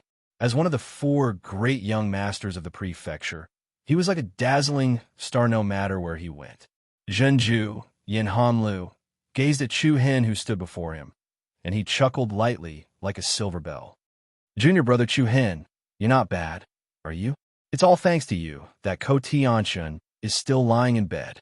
The expression of the Thousand Crane sect disciples had clearly become much colder when this was mentioned. The expressions of all the other disciples of the Thousand Crane sect, including Hong Lian, had changed slightly. However, Wu Yuan's expression didn't change at all, and he was extremely calm. As for the other core disciple, Shungda, he revealed a slightly amused smile, just like Yan Hanlu. Chu Hen smiled and didn't say anything. Come back to the Thousand Crane sect with us once the sword scripture comes to an end. Ko Tianchen's position will definitely be yours. Yan Hanlu walked over to Chu Hen's side and acted as if he was familiar with Chu Hen. Actually, they'd merely met once in the past. There was no interaction between them at all. Chu Hen exchanged a glance with Shilan, and then he replied, "Let's wait and see." Yan Hanlu said, "Then let's do it this way." Wu Yuan, you're really late. Right at this moment, a ghastly aura suddenly assaulted the surroundings along with a light chuckle. All of them were instantly shocked by this. Their gazes swept towards the same direction in unison. A group of people exuding a bloodthirsty and murderous aura was slowly making their way over. The leader of the group was fair-skinned and looked weak, but the light in his eyes was so bright that no one dared to look him in the eye. The formless and powerful aura he emanated caused the crowd and the surroundings to instinctively take a few steps back. Many people gazed at the young man with gazes that were filled with deep fear and reverence. Chapter 500. Shui Young Master is here. Along with a ghastly and gloomy aura, Shui appeared unwillingly on the peak of the sword purification platform. AI Lan, Tu Yi, and a few other top genius disciples of the Azura sect were following behind him. A faint, bloodthirsty aura of slaughter effused out from him. Even though Shui Young Master seemed extremely weak, only the Thousand Crane sect's Young Master Yuan could go against his aura. There were many enmities between the Thousand Crane sect and the Azura sect. As soon as they met, the atmosphere here instantly became much more tense. Shui stopped less than 3 meters away from Wu Yuan, and he revealed a faint expression of ridicule. I thought you wouldn't dare to come. His light tone was filled with ridicule. Wu Yuan's slanted brows raised slightly as he rubbed his nose and said, "Yes, how could I not come to such a bustling place? But I regret it when I see your dead face." Shui wasn't the slightest bit angry towards Wu Yuan's retort. Haha, it's very simple if you don't want to see me. Everything can be resolved as long as you're dead. Haha. Wu Yuan crossed his arms before him and laughed lightly with ridicule. I still think it's more appropriate for you to die. Between the lines of his words, there was an eerie and cold intent. The surrounding spectators instinctively took a few steps back. No one dared guarantee that these two groups wouldn't fight before the Sword Scripture Grand Meet. However, everyone's worries seemed to be unnecessary. Both sides didn't reveal too strong battle intent. Shuehi raised his head slightly and smiled lightly with interest as he said, "That person doesn't intend to come this year. Do you have any thoughts about it?" That person? Everyone present here was slightly stunned, and then they recovered from their shock. He was probably talking about the Jade Young Master of the Song clan, Song Yujie. Nothing, Wu Yuan replied lazily. Umph. Shuehi laughed coldly. I'm not afraid of trouble. Oh, after I twist your head off, I'll make a trip to Song Yujie City.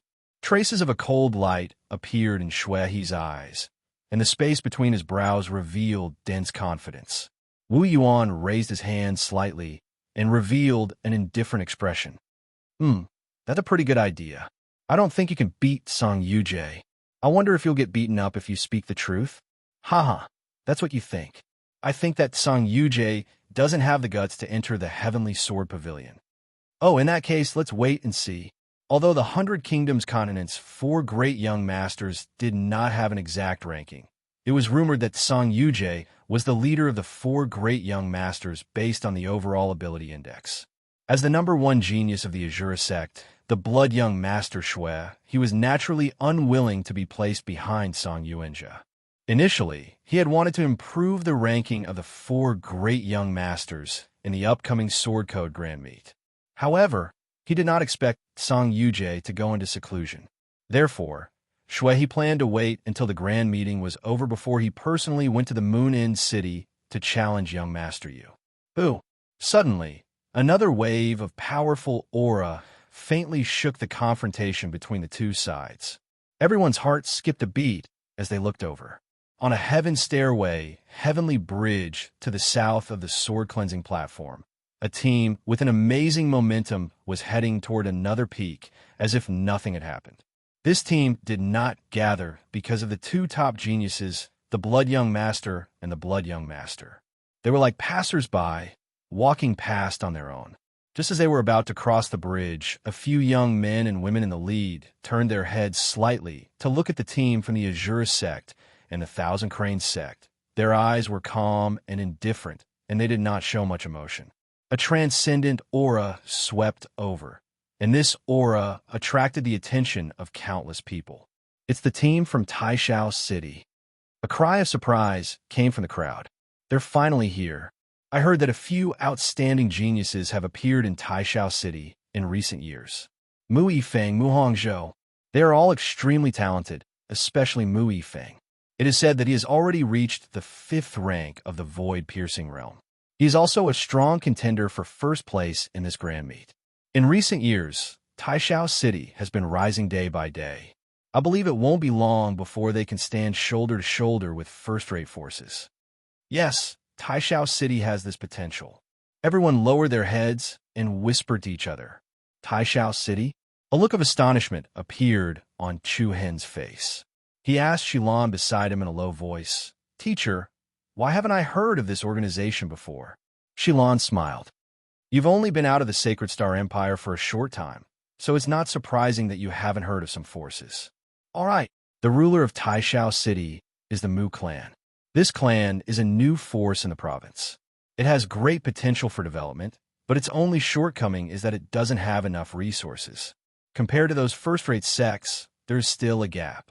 However, the overall strength of the younger generation is not bad, and there is still hope for the future." Shi Lan's red lips parted slightly, and she gently introduced to Chu Hen. Chu Hen nodded to show that he understood. However, Chu Hen did not notice that Luo Mengshang's expression seemed to be a little complicated at this moment. She looked at the team from Taishao City in front of her, and there was a faint trace of emotion in her eyes. No one knew what she was thinking about. Soon, the people of Taishao City walked across the sky bridge, leaving behind a group of proudbacks. Wu Yuan and Shui could not help but look at each other. The latter sneered and asked frivolously, "You know them?" Wu Yuan replied indifferently, "I've never heard of them. It seems that there are quite a lot of little brats jumping around this year. Don't die halfway, Haha, we'll see." The battle did not continue. After that, the teams from the Shura sect and the Thousand Cranes sect left one after another. In Shuehi's eyes, besides Wu Yuan, there was also Chu Hen, who had been standing at the back of the group. From the beginning to the end, there was no negotiation between the two sides. However, Chu Hen could clearly feel the chilliness coming from Shui He's body, as well as the cold gazes of AI Lan, Tu Yi, and the others. After that, Chu Hen, Luo Mengshang, Shilan, and Mu Feng stayed together. Most of the time, it was Chu Hen and Shilan who were chatting.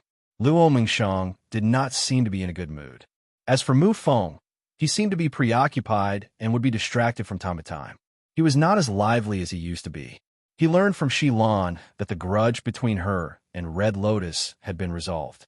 With Lang Li's death, Shilan's last bit of resentment toward her younger brother Shichen was released. However, what was different from before was that the gaze she used to look at Chu Hen was no longer like how she looked at her own brother. Instead, she looked at him as an equal.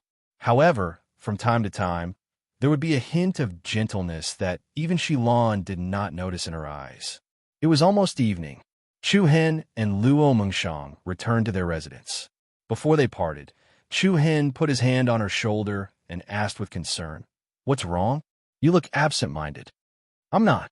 Luo Mengshang smiled. "Tell me the truth. You can't fool my eyes." "I'm really not." Luo Mengshang shifted her gaze to the side.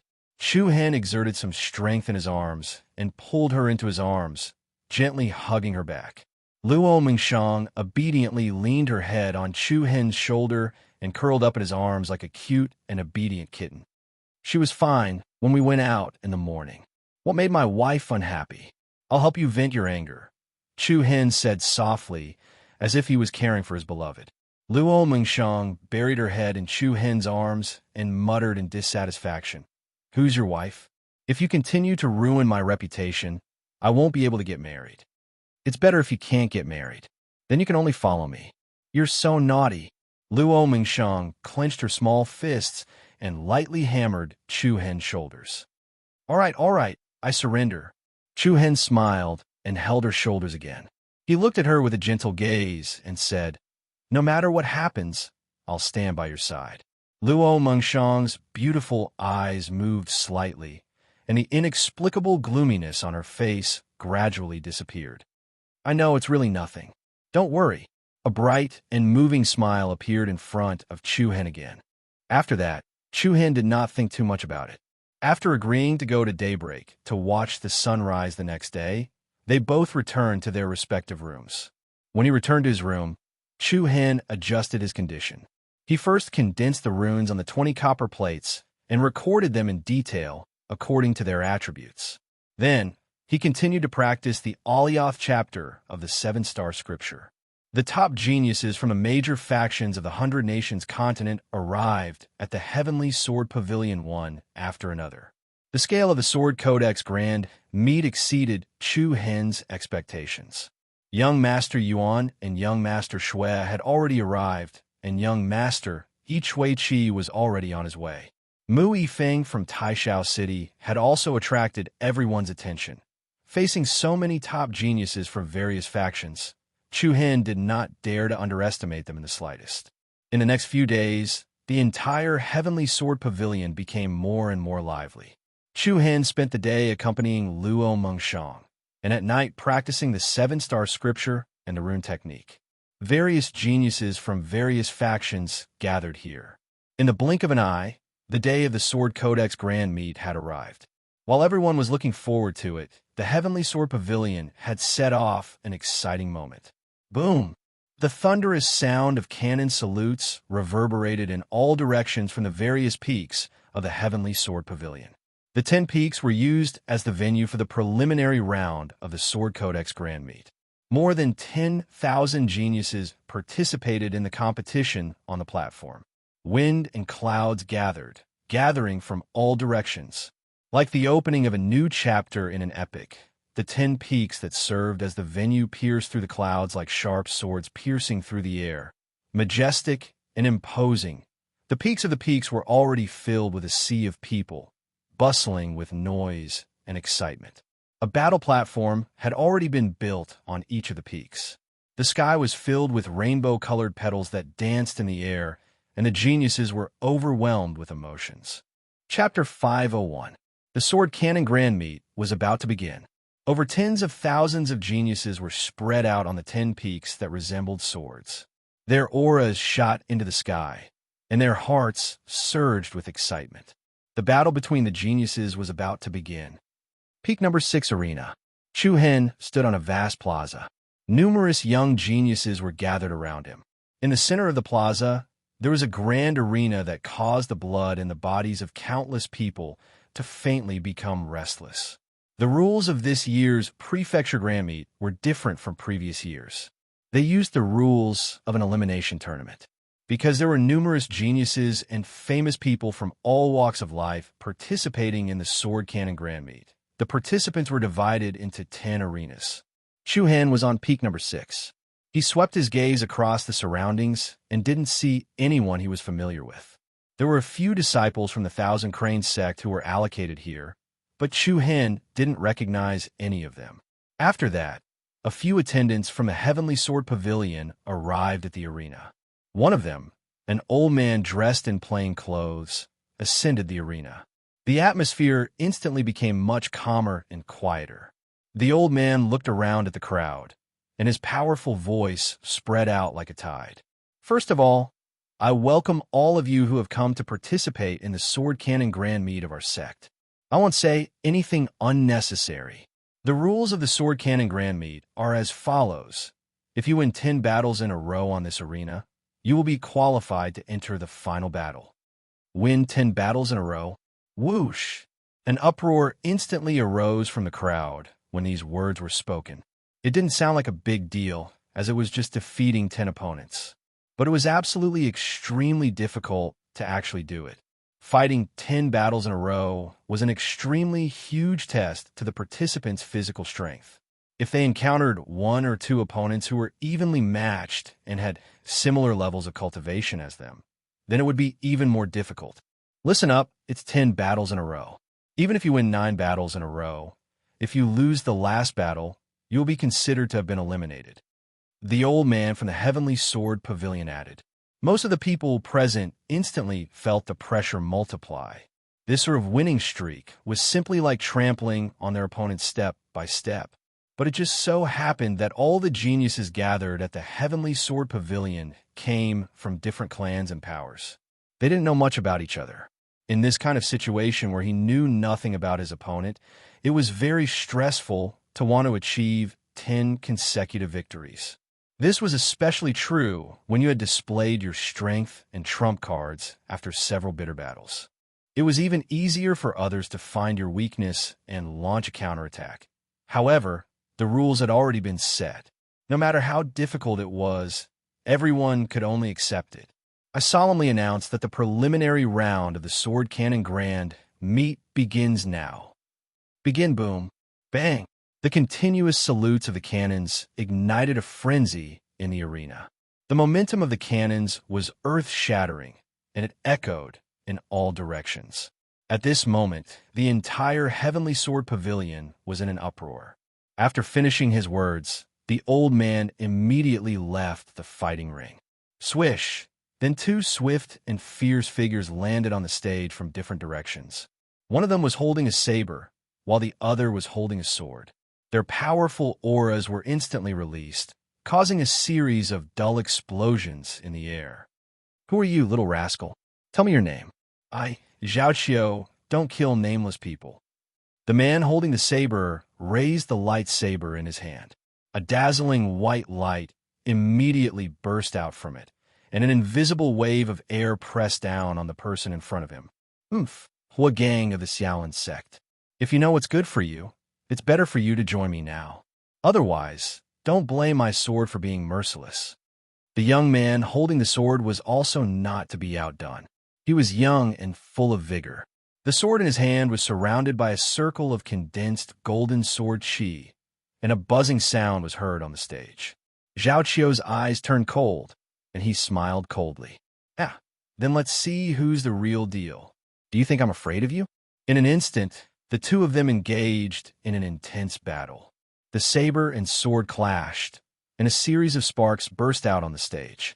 The domineering saber radiance and the swift and fierce sword chi were like auroras colliding. Chi waves flew everywhere, and it was especially dazzling. Good. Zhao Qiu will win. Go gang. The companions who accompanied the two of them let out a series of cheers. The two of them were not weak. Both of them had a cultivation base of rank 3 Void Piercing Realm. The light patterns on the battle stage were dazzling. In terms of momentum, it was obvious that Zhao Qiu, who used a saber, had the upper hand. In terms of flexibility, Hua Gang was a notch higher. Based on the current situation, the two of them were relatively evenly matched, and it was hard to see who would win the first battle. Eat my sword. Suddenly, Hua Gang's momentum rose, and he stabbed his sword at his opponent's lower body. Waves of dazzling brilliance bloomed like the sun, and the crowd was shocked. This sword momentum could be said to be unusually fierce. Ha! Zhao Qiu let out a cold laugh, and with both feet on the ground, he immediately leaped into the sky. Where do you think you're going? Hua Gang shouted, and his sword momentum overlapped. A circle of vigorous sword chi coiled around his body like a spirit snake, rolling up a strong momentum and chasing after Zhao Qiu. However, at this moment, Zhao Qiu suddenly stopped moving. He raised the lightsaber in his hand and swung it at Hua Gang, who was below him in a diving manner. Get out of here! Boom! In the next moment, a turbulent flame surged out of Zhao Qiu's body. The lightsaber in his hand flowed with spiritual patterns, as if it had been soaked in the holy light of the sun. Rays of dazzling cyclones surrounded it like ripples, and it was extremely imposing. Hua Gang did not expect his opponent to suddenly counterattack. In a hurry, he hurriedly put his sword in front of him to block. Bang! A heavy and violent shockwave exploded in the air, and a mountain-like impact force poured down. Space faintly trembled, and chaotic true essence light patterns bloomed like a rain of light. This extremely powerful attack directly forced Hua Gang to retreat. Good! Zhao Qiu's companions applauded loudly. Then, even more vigorous true yuan quickly gathered into the blade in Zhao Qiu's hand, and the biting cold saber momentum crushed down again. Hee, go to hell. Buzz. As soon as he finished speaking, an extremely solid crescent-shaped saber radiance fell from the sky, and with a shocking momentum, it struck Hua Gang's body. The saber radiance scattered in all directions, and blood rained down. Hua Gang let out a painful scream, and was directly sent flying off the stage. He rolled on the ground with his sword, and scarlet blood gushed out from the wound on his chest. The first battle had ended, and there was a commotion below the stage. The Heavenly Sword Pavilion warden in charge of this battle raised his eyelids slightly and said indifferently, "One victory." Swoosh! Before the warden finished speaking, another figure with extraordinary momentum flew onto the stage. Zhao Qiu, who had not even caught his breath, pointed his saber at his opponent and said, "Tell me your name." Chapter 502. As the prologue to the Sword Codex Grand Meet was raised, the competition between the geniuses on the 10 giant peaks and the 10 competition grounds began almost at the same time. Noisy and lively noises reverberated across the various mountain peaks competition grounds. The entire Heavenly Sword Pavilion was enveloped in a jubilant atmosphere. Chu Hen was in the 6 competition grounds. The intense battle raged on like a raging fire. Many miserable figures continuously fell from the high platform. This was already the 10th round of the competition. The blade-wielding young man, who had won the first round, was defeated in the second round.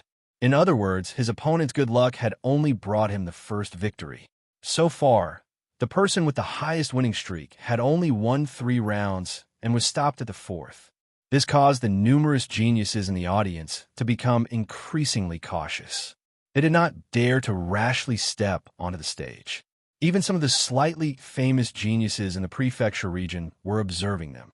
Honestly speaking, in Chu Hen's eyes, the battles on the stage were not particularly entertaining. Even though sparks flew in all directions and the battles were exceptionally intense. In Chu Hen's eyes, the majority of the moves and techniques were full of loopholes. It seems like there's no need to wait any longer.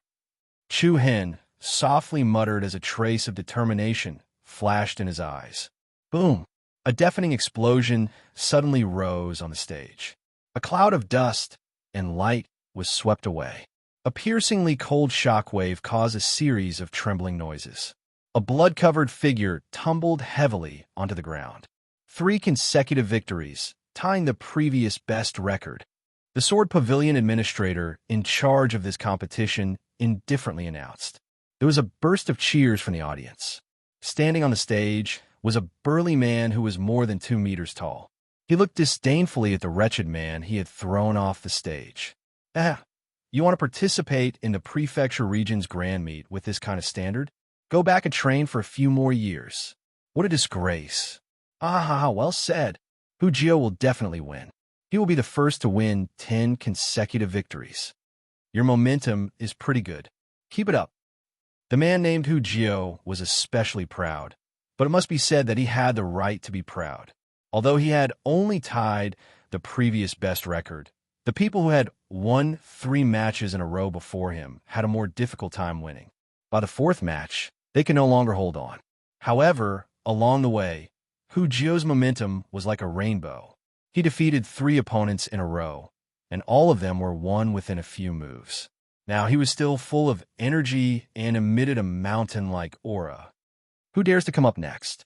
Hu Jio shouted loudly, seemingly provoking all the geniuses present. Many of them had hesitant looks on their faces. Everyone had witnessed Hu Jio's performance earlier, and the power he exuded was quite intimidating. It was inevitable that everyone would observe for a while longer, let the others go first, and then wait for them to exhaust themselves. Swish! At this moment, a slender and handsome young figure suddenly appeared on the stage. Everyone was slightly stunned. The other party's speed was extremely fast, but the moment his feet touched the ground, not a single speck of dust was stirred up. His aura was restrained and extremely steady. It gave people a feeling that it was difficult to see through. Another one who's not afraid of death has come. Hu Jio sneered as he gazed at the thin and weak young man. Stinking kid, tell me your name. After that, someone below the arena reminded him. Hu Jio, watch out. He's Chu Hen. What? Swoosh. As soon as these words were spoken, a wave of clamorous noise arose from below the arena. Some exclaimed with surprise, while others revealed puzzled expressions. Who's Chu Hen? Which sect is he from? I've never heard of him. I don't know the specifics. Supposedly, he's a new disciple of the Thousand Crane sect, and he rose to the position of first amongst the Hall disciples during the newcomer test. What the fuck? He's that strong? That's not all. I heard that even the Skysplitter Hawk, Ko Tianshan, lost to him. Even the core disciple of the Azura sect, Tu Yi, wasn't able to gain an advantage against him. It's just a rumor. Who would believe that? I don't know. I heard it's true. Logically speaking, the trouble that Chu Hen caused in the Thousand Crane sect and Mount Mang Forest should have caused quite a stir in the entire province. However, the Sword Scripture event had arrived. It caused the attention of the entire province to be drawn to the Sky-Split Sword Pavilion. So, the series of disturbances related to Chu Hen was concealed, coupled with the fact that the 100 Kingdoms continent was vast with abundant resources. It was normal that most of the geniuses from the various powers hadn't heard of the name Chu Hen. Hu Jio frowned slightly as he listened to the low voices of the crowd below, and then he stared at Chu Hen with a slightly solemn gaze. I don't care who you are. Since you're here, then you're bound to be trampled beneath my feet. Chu Hen grinned as if he was harmless, and then he raised his left hand and said, Are you done? If you are, then let's begin. I'm in a hurry. His tone was gentle, and he seemed to be very relaxed. Hu Jio's face darkened, and a majestic true origin energy immediately erupted from his body. The surging true origin energy was like a rising flame, and it enveloped Hu Jio's entire body like boiling water. What a shocking aura! The crowd was secretly shocked. It seemed that Hu Jio was going to use his full strength. Brat, I'm going to smash your bones. As soon as he finished speaking, Hu Jio stomped his feet, and the platform cracked. He was like an enraged bear as he charged straight at Chu Hen. A powerful aura rushed down, but Chu Hen still stood calmly in the same place. His pitch-black and clear eyes were as calm as an ancient well. Hu Jio revealed a ruthless expression, and his fist, which was wrapped in a powerful cyclone, fiercely punched at Chu Hen's chest. It moved like rolling thunder, and its power was awe-inspiring. Bang! An explosion rang out in the air, and the expressions of the crowd below changed. Hu Jio's powerful punch actually hit the air. It was forcefully hit in the air. Just now, just when the opponent's attack was about to touch Chu Hen's body, everyone only saw a flash of light, and then Chu Hen suddenly disappeared. Where did he go? However, in the next moment, a calm and reserved figure suddenly appeared behind Hu Jio. Hu Jio, behind you. Before the person below the stage could finish speaking, Chu Hen raised his right hand and turned it into a palm knife. He backhandedly attacked the opponent's back. A series of hand shadows appeared in the air. Chu Hen's moves seemed slow, but in fact, they were extremely swift and fierce. Hu Jio was just about to turn around, but Chu Hen's palm knife fell lightly on the opponent's back like a feather. Bang! In the next second, Hu Jio's strong body rose into the air and was directly sent flying. He fell heavily on the ground like a big sandbag. He lay on the ground silently, and no one knew whether he was dead or alive. The battle was over in an instant. It was straightforward and neat. Countless people below the stage were stunned, and their faces were full of astonishment. Was it over? Wasn't it too fast? Looking at the young figure on the stage, many people who had doubts about Chu Hen could not help but believe the rumors outside these days. This Chu Hen was really terrifyingly strong. One victory, the attendant loudly announced, looking at Chu Hen with a bit of admiration in his eyes. Humph, let me have a taste of your skills. Immediately, a young figure with a strong momentum flew onto the fighting stage and confronted Chu Hen. Chu Hen smiled indifferently. Let's begin. Humph, don't be too proud. It's just a stupid bear. It's nothing. About 2 seconds later, there was a muffled bang. With a muffled sound, another figure flew off the stage and fell to the ground like a dead dog, motionless. 2 victories in a row. As time went by, the atmosphere in the 6th area became more and more strange. The other mountain areas were noisy, and the momentum was surging. However, the 6th area was extremely quiet.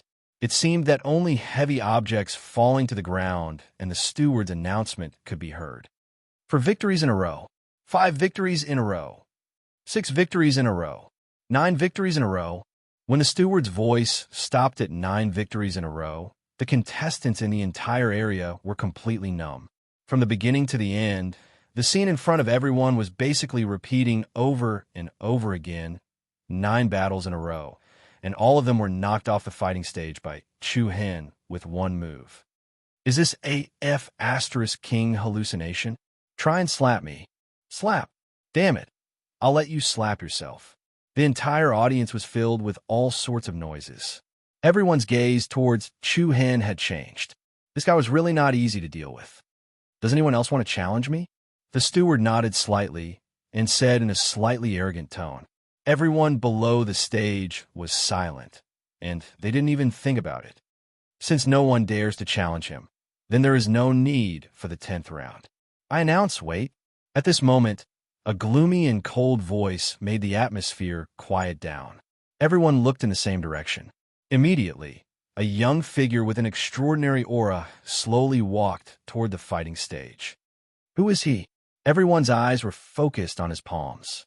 They saw that his hands were surrounded by dazzling golden light patterns, and the skin of his palms had a crystal clear golden luster. An obscure and restless energy wave gushed out from his palms. Palm extinction, Lu Tianyang. I was wondering why there was such a powerful aura. So it's palm extinction, one of the 7 ultimate sky prides, Lu Tianyang. This is going to be interesting. He might even win 10 victories in a row. What are you looking at? A few months ago in the 10,000 Beasts Ridge, Lu Tianyang was already defeated by Chu Hen. This time, he is obviously here for revenge. Lu Tianyang walked steadily to the fighting stage. With every step he took, The aura he emitted became stronger, and the luster on his palms became brighter. "Hey, do you still remember me?"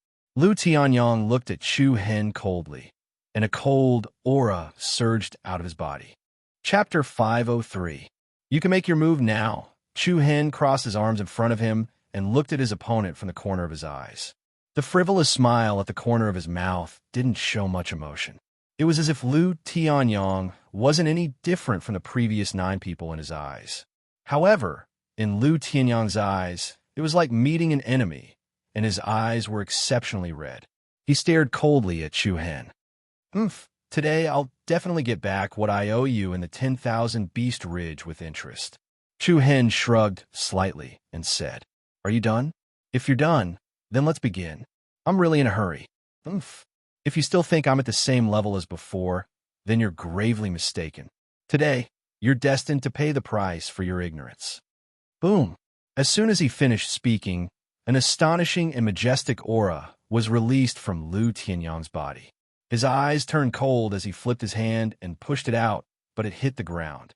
Immediately after, a circle of gorgeous golden brilliance spread out along the surface of the stage.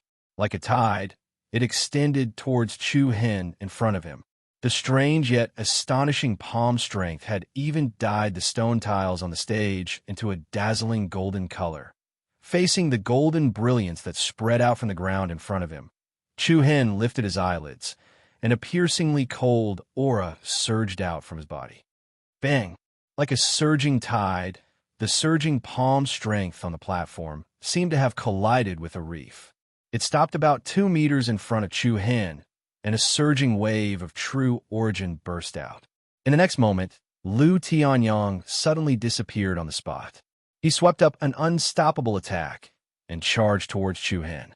His hands that seemed to have been soaked in the holy light of the sun bloomed with a gorgeous light. The vigorous golden light enveloped Lu Tianyong's body like a whirlwind. Diamond Strength Palm Force. Along with a loud shout, Lu Tianyong struck out with both of his palms at full speed. The terrifying palm force that was like a tempestuous wave caused the space on the platform to tremble violently. It looked as if Lu Tianyong's palms were controlling 2 balls of light from the sun. The terrifying lethality caused fear to rise in people's hearts. This match is going to be interesting. Everyone in the audience thought to themselves. However, just at that time, Chu Hen unhurriedly extended both of his fists. Strands of star power were like silver-colored light vines and converged towards his arms, completely condensing at the tip of his fists. One was the radiance of the sun, the other was the sacred radiance of the stars. The former was fierce and furious, while the latter was reserved and calm. Boom! In an instant, the power of Chu Hen's fists collided head-on with Lu Tianyong's powerful palm energy. The entire stage shook violently, and sparks flew everywhere. True origin mixed with each other. 1 gold and 1 silver. 2 kinds of rich true origin spread in all directions. It was as if a huge water ball had exploded from the center. The chaotic aftermath covered the sky and the earth, and it stirred up chaotic gales. The crowd below the stage could not help but take a few steps back. Many people secretly circulated the true essence in their bodies to resist. Light patterns intersected with each other on the stage, and the defensive formation automatically activated. It was like the blood vessels in a human body opening and closing as it absorbed the remnant waves of power that flew about recklessly. It did its best to ensure that the battlefield would not be flattened into ruins. But even so, the terrifying energy confrontation between the 2 of them caused the ground beneath their feet to crack like a spider web.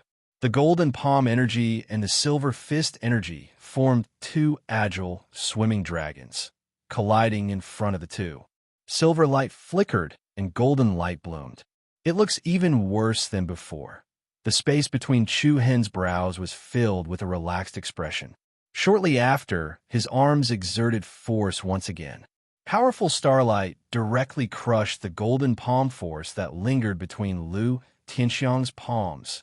What? The audience below the stage was shocked. Boom!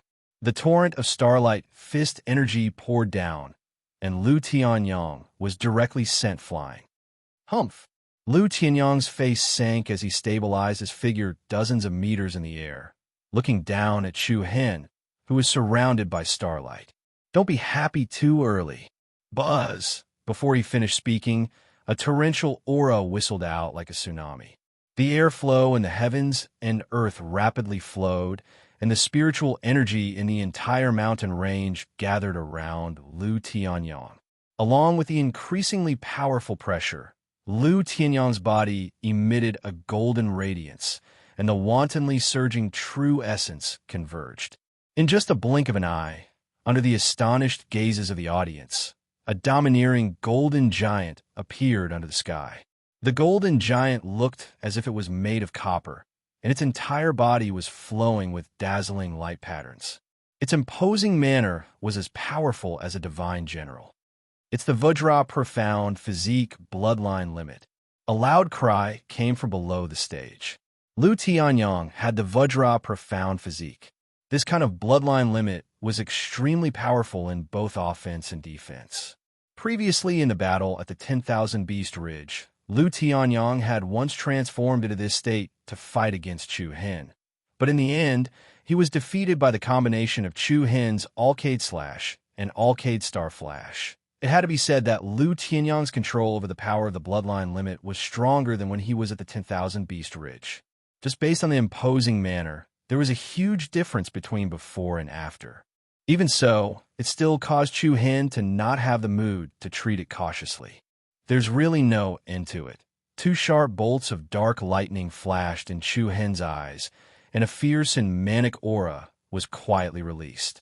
Lu Tianyong, who had transformed into the Vajra profound physique, had his imposing manner explosively increase. He stood in the sky in front of everyone like a mountain, full of majestic aura. The one with the surname Chu, today I'll show you how much I've improved.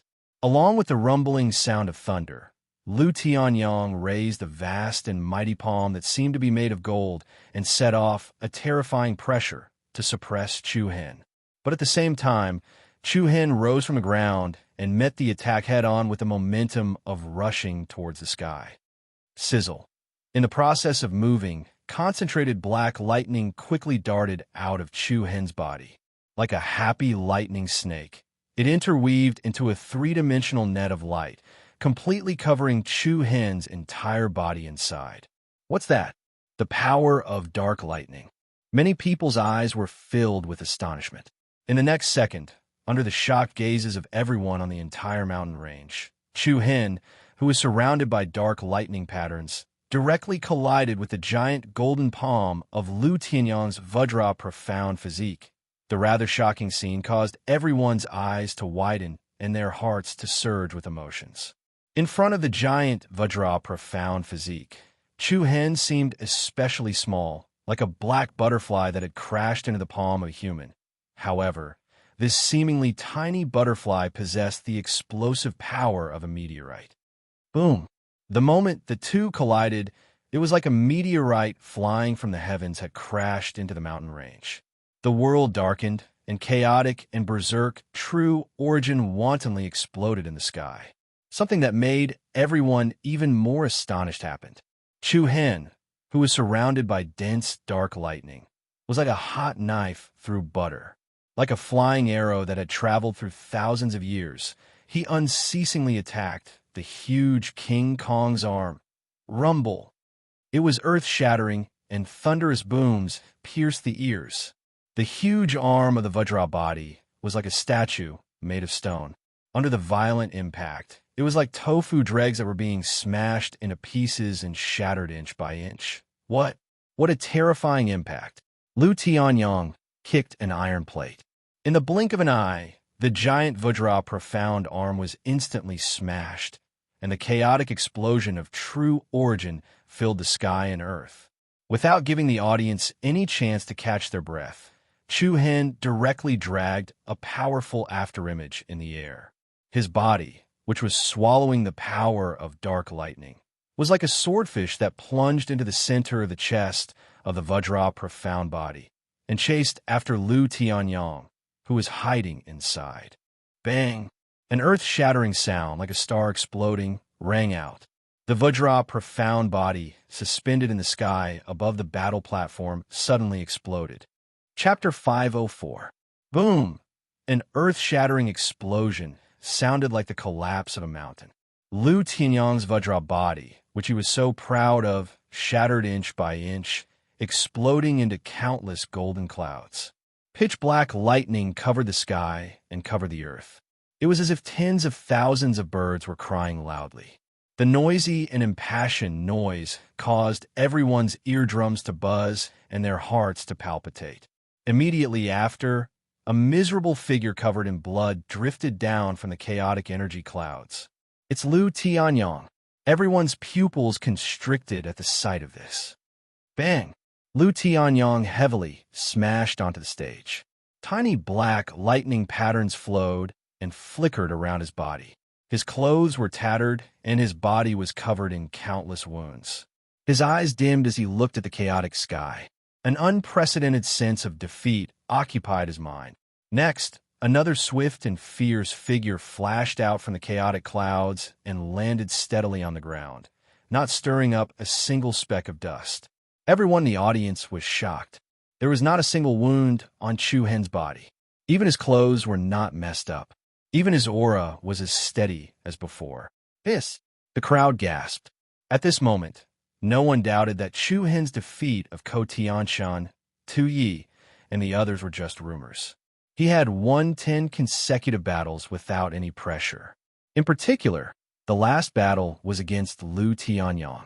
He had been waiting for his opponent to tire him out, but he had still ended up badly battered. This result was truly unexpected. 10 consecutive victories. The elderly administrator below the stage announced in admiration. "Congratulations, you have advanced to the next round." The atmosphere below the stage became even more chaotic. There was both surprise, envy, and reverence. It seemed that another powerful dark horse had appeared in this year's Sword Codex Grand Meet. Chu Hen coldly glanced at Lu Tianyang, who was not far away. He should have ended Lu Tianyang's life back at the 10,000 Beast Ridge. But now there was no need for that. The gap between the two had long since become an insurmountable chasm. To kill or not to kill was not important at all. After that, Chu Hen didn't spare Lu Tianyang another glance, and his figure flashed as he soared into the sky and left. The Deacon Elder wrote the 2 words Chu Hen on a white scroll and announced in a clear voice. The competition continues. After leaving the 6th peak, Chu Hen headed straight for the 9th competition zone. Luo Mengchong was assigned to that division. The two of them had agreed before that whoever finished their match first would go to their respective division to find the other. Without a doubt, the speed at which Chu Hen completed his advancement was extremely fast. In the first 9 out of the 10 battles, Lu Tianxiang was defeated with 1 move. In the end, he did not spend too much time defeating Lu Tianxiang. However, for the first dozen or so battles, Chu Hen had been standing in the audience. At this time, Chu Hen did not know what was going on with Luo Mengchong.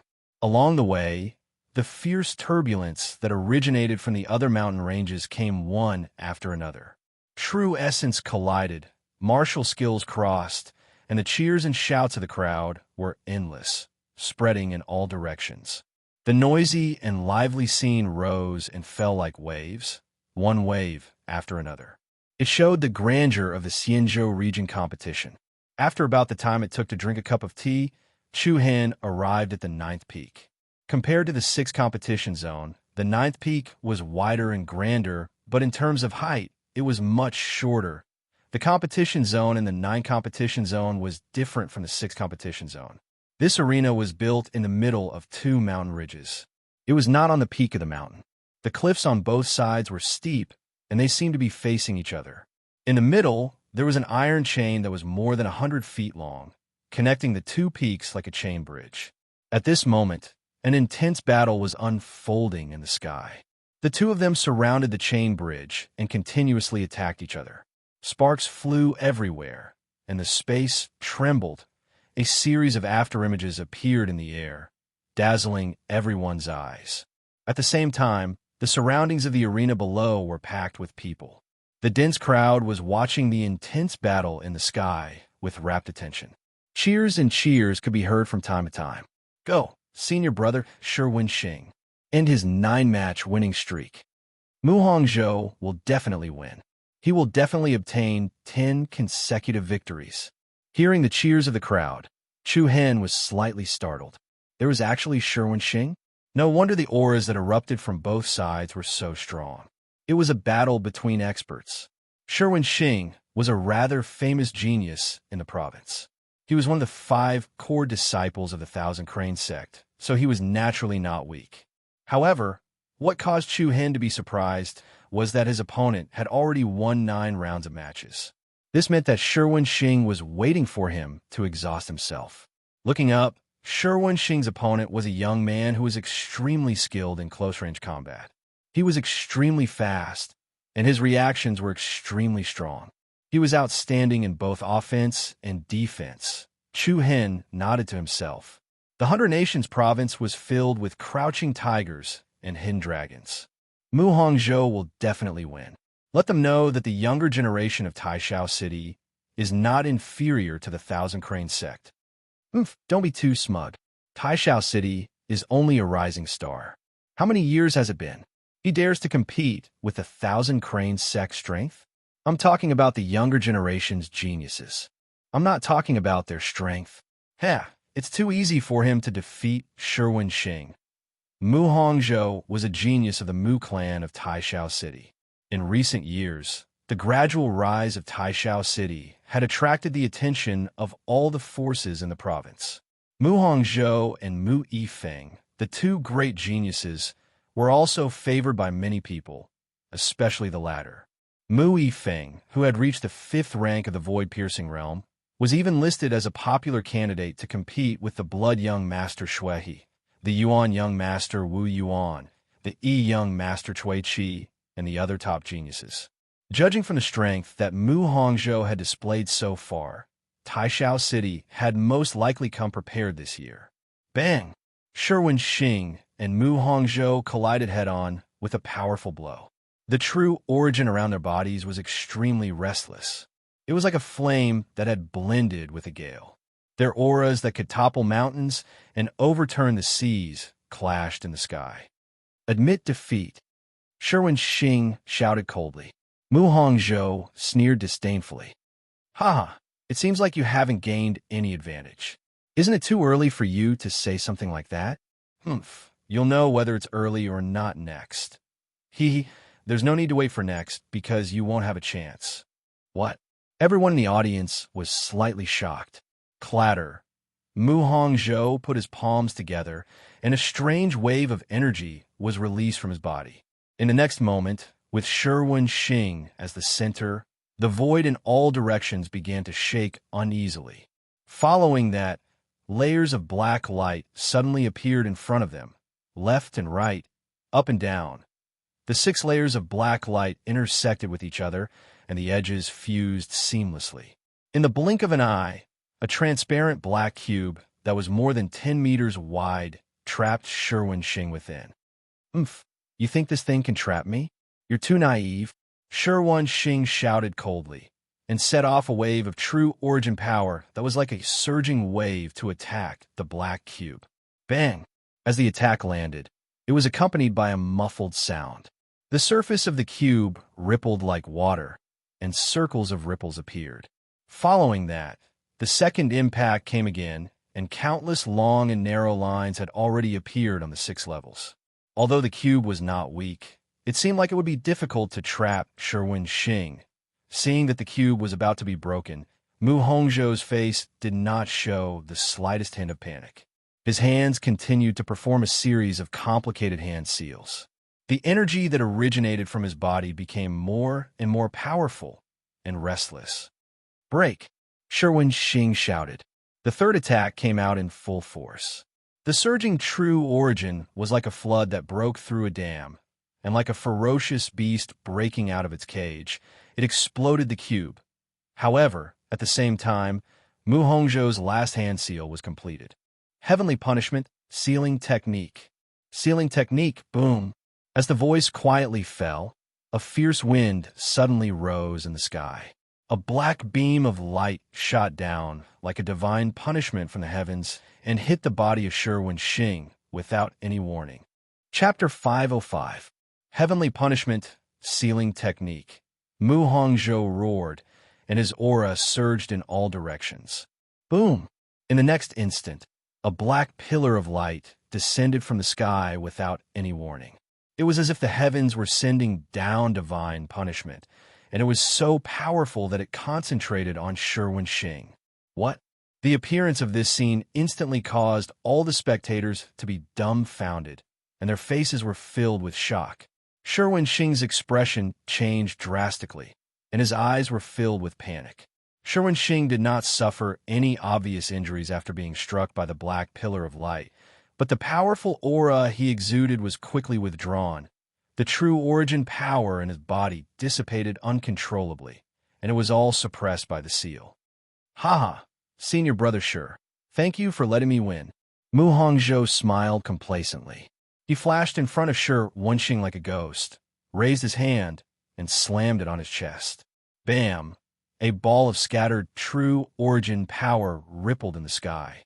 Sherwin Shing immediately spat out a mouthful of blood and fell from the sky like a bird with broken wings. Boom! Immediately afterward, the crowd from Taishao City broke out in jubilation. "Ha! Good job, Senior Brother Hongzhou. Congratulations, Senior Brother Hongzhou, for winning 10 consecutive victories. That's amazing. Taishao City will win. Mu Hongzhou will win." The people from Taishao City were exhilarated, but the people from the Thousand Crane sect shook their heads and sighed. They did not expect Sherwin Shing to lose. It would not have been a big deal if he had lost this match under normal circumstances, but Mu Hongzhou had fought 9 matches in a row before this, and he still lost to his opponent. It was truly unexpected. Could it be that Taishao City was really going to rise up? "Senior Brother Sherwin Shing, are you all right?" A few disciples from the Thousand Crane sect hurried forward to support Sherwin Shing, who was on the verge of collapsing. Sherwin Shing's face was livid, and he glared angrily at Mu Hongzhou. "What?" Mu Hongzhou looked at Sherwin Shing with interest. There was a hint of playfulness in his frivolous smile. "Senior Brother Sure, if you're not convinced, or if you think you lost by coincidence, we can fight again." "You." Sherwin Shing clenched his fists and became even more furious. Although the black pillar of light that the other party had just unleashed did not cause any substantial damage to the Sherwin planet, it had sealed the true essence in his body. This was also the special bloodline power of the Mu family of Great Firmament City. It possessed the power of sealing. However, once one's true core energy was sealed and could not be used, one would be no different from an ordinary person. Not to mention one more match. Even if one were to fight 100 more matches, it would be meaningless. Sherwin Shing gritted his teeth and clenched his fists so tightly that his joints creaked. "Oomph, it's just a mere competition. My Sherwin planet can afford to lose." "Hee, that's great." Mu Hongzhou raised his eyebrows and smiled proudly. 10 consecutive victories. Congratulations to Mu Hongzhou of Grand Cloud City for advancing to the next round. Looking at the high-spirited Mu Hongzhou in front of him on the battle arena, Chu Hen's eyes slightly narrowed. Soon after, he did not pay any more attention to him, and his eyes were looking for Luo Mengchang's figure in the crowd. Over there, Chu Hen's eyes lit up. He saw that Luo Mengchang was currently standing next to a building's stone monument. There were relatively fewer people gathered there. That elegant and refined figure was like a snow lotus that was as white as a painting. It was very eye-catching. Then, Chu Hen flashed behind Luo Mengchang and gently patted her shoulder. Luo Mengchang was startled. Then, she turned around and saw Chu Hen. Her beautiful eyes were filled with surprise. "You're here? How was it? Did you advance to the next round? What do you think?" Chu Hen gently pinched the other party's beautiful rosy cheeks. Luo Mengchang pouted her small mouth and stared at Chu Hen with her big eyes. "Behave yourself." Chu Hen's eyebrows were filled with gentleness. He smiled. "What about you? Haven't you started yet?" Luo Mengchang shook her head. "Let's go. I'll come back in the afternoon or tomorrow. Why? I'm in a bad mood. Luo Mengchong replied. Was she in a bad mood again? Chu Hen was a little confused. A few days ago, she was also in a gloomy mood at the sword cleansing terrace. Why was she suddenly in a bad mood today? Let's go back, Luo Mengchong said. Chu Hen nodded. He wanted to go back and ask her what was going on. Anyway, the preliminary round could not be finished in a day. It would not make much of a difference if they came back in the afternoon or tomorrow. However, just as the two of them were about to leave, a figure suddenly blocked their way. Hey, isn't this Lady Luo? What's wrong? You're also from this division. Why are you leaving so quickly? Are you not going to participate in the Sword Manual Grand Meet? Chu Hen was startled at first. He saw that the person who spoke was a young woman who was about the same age as Luo Mengchong. She was quite pretty and had fair skin. However, her face was filled with pride and contentment. Behind this young woman stood a few men and women. They all had playful looks on their faces. However, what surprised Chu Hen was that Mu Hongzhou, who had defeated Sherwin Star and won 10 consecutive victories, was also among them. There was no doubt that this group of people was from Taishao City. Haha, after so many years, Lady Luo is getting more and more beautiful. Mu Hongzhou slowly walked forward with a faint chuckle. He was high-spirited and exuded a sharp aura. This time, Chu Hen finally knew the source of Luo Mengchong's unhappiness. It was most likely because of Taishao City. A few days ago at the Sword Cleansing Terrace, it seemed that Luo Mengchong's mood had become gloomy because the Taishao City team had passed by. Today, the people from Taishao City were here as well.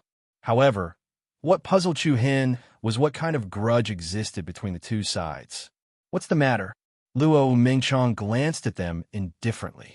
Nothing much. It's just that we haven't seen each other for so many years, so we want to chat with Lady Luo. Mu Hongzhou's eyes were fixed on Luo Mengchong. He completely ignored Chu Hen, who was beside her, as if he did not exist. I have nothing to talk about with you. Don't get in my way. Lady Luo, you're being too polite. After all, we used to be under the same city gate. There's no need to not greet each other when we meet. Mu Hongzhou stroked his chin with one hand and smiled faintly. The young woman who had blocked Luo Mengchong's way earlier mocked him disdainfully. Brother Hongzhou, let's go celebrate your advancement in the preliminary round. Things are different now. Lady Luo walks away with her head lowered when she sees us. It's better not to laugh at her. Lower her head? Joke? Upon hearing these two words, Chu Hen's eyes suddenly surged with a hint of coldness. However, before he could react, Luo Mengchong held Chu Hen's arm and said softly, "Let's go." Chu Hen frowned, but when he saw Luo Mengchong gently shake her head, he suppressed the rising anger in his heart. Then, the two of them turned around and left. However, the few people from Taishao City seemed to have mistaken Chu Hen and Luo Mengchong's tolerance for fear. The young woman snorted and said, "Could this be Lady Luo's lover? What a good eye." Her words were full of mockery. Luo Mengchong did not want Chu Hen to have a conflict with this group of people, so she still pulled him away.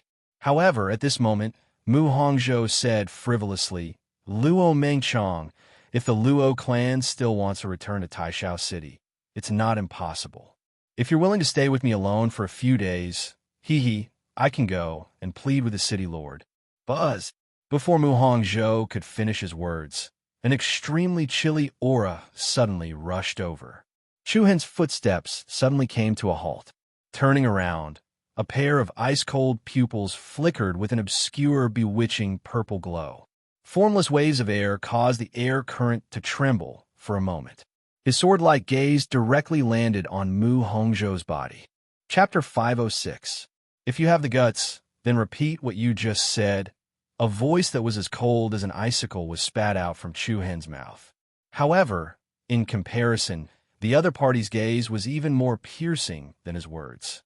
Mu Hongzhou's words had directly touched Chu Hen's bottom line in anger. A dragon had a reverse scale, and touching it would enrage him. Without a doubt, Luo Mengchong was currently Chu Hen's reverse scale, an incorporeal chill quietly spread out. Within Chu Hen's pupils, there were faint traces of obscure purple light flickering. Luo Mengchang and the people from Taishao City were stunned by Chu Hen's reaction. Other than Mu Hongzhou, the expressions of the other people slightly changed. The coldness that originated from Chu Hen's body made them feel a little uneasy. Ignore them. Let's go. Luo Mengchang held onto Chu Hen's arm. She did not want to see him fight with the people from Taishao City. However, Chu Hen did not comply with Luo Mengchang this time. His gaze was as sharp as a sword as he confronted Mu Hongzhou. The atmosphere on both sides gradually became tense. However, due to the intense battle between geniuses on the 9th arena, no one paid attention to the situation here. Mu Hongzhou smiled frivolously and slowly stepped forward. His brows were filled with disdain. Mu Hongzhou, I've always been brave. Immediately after, his gaze once again fell on Luo Mengchang, who was beside Chu Hen, with a mocking smile on his face. If you miss Luo, accompany me alone for a few days. I could go and talk to the city lord, Buzz. However, this time, before Mu Hongzhou could finish his words, a bone-piercing wave of air rushed towards him.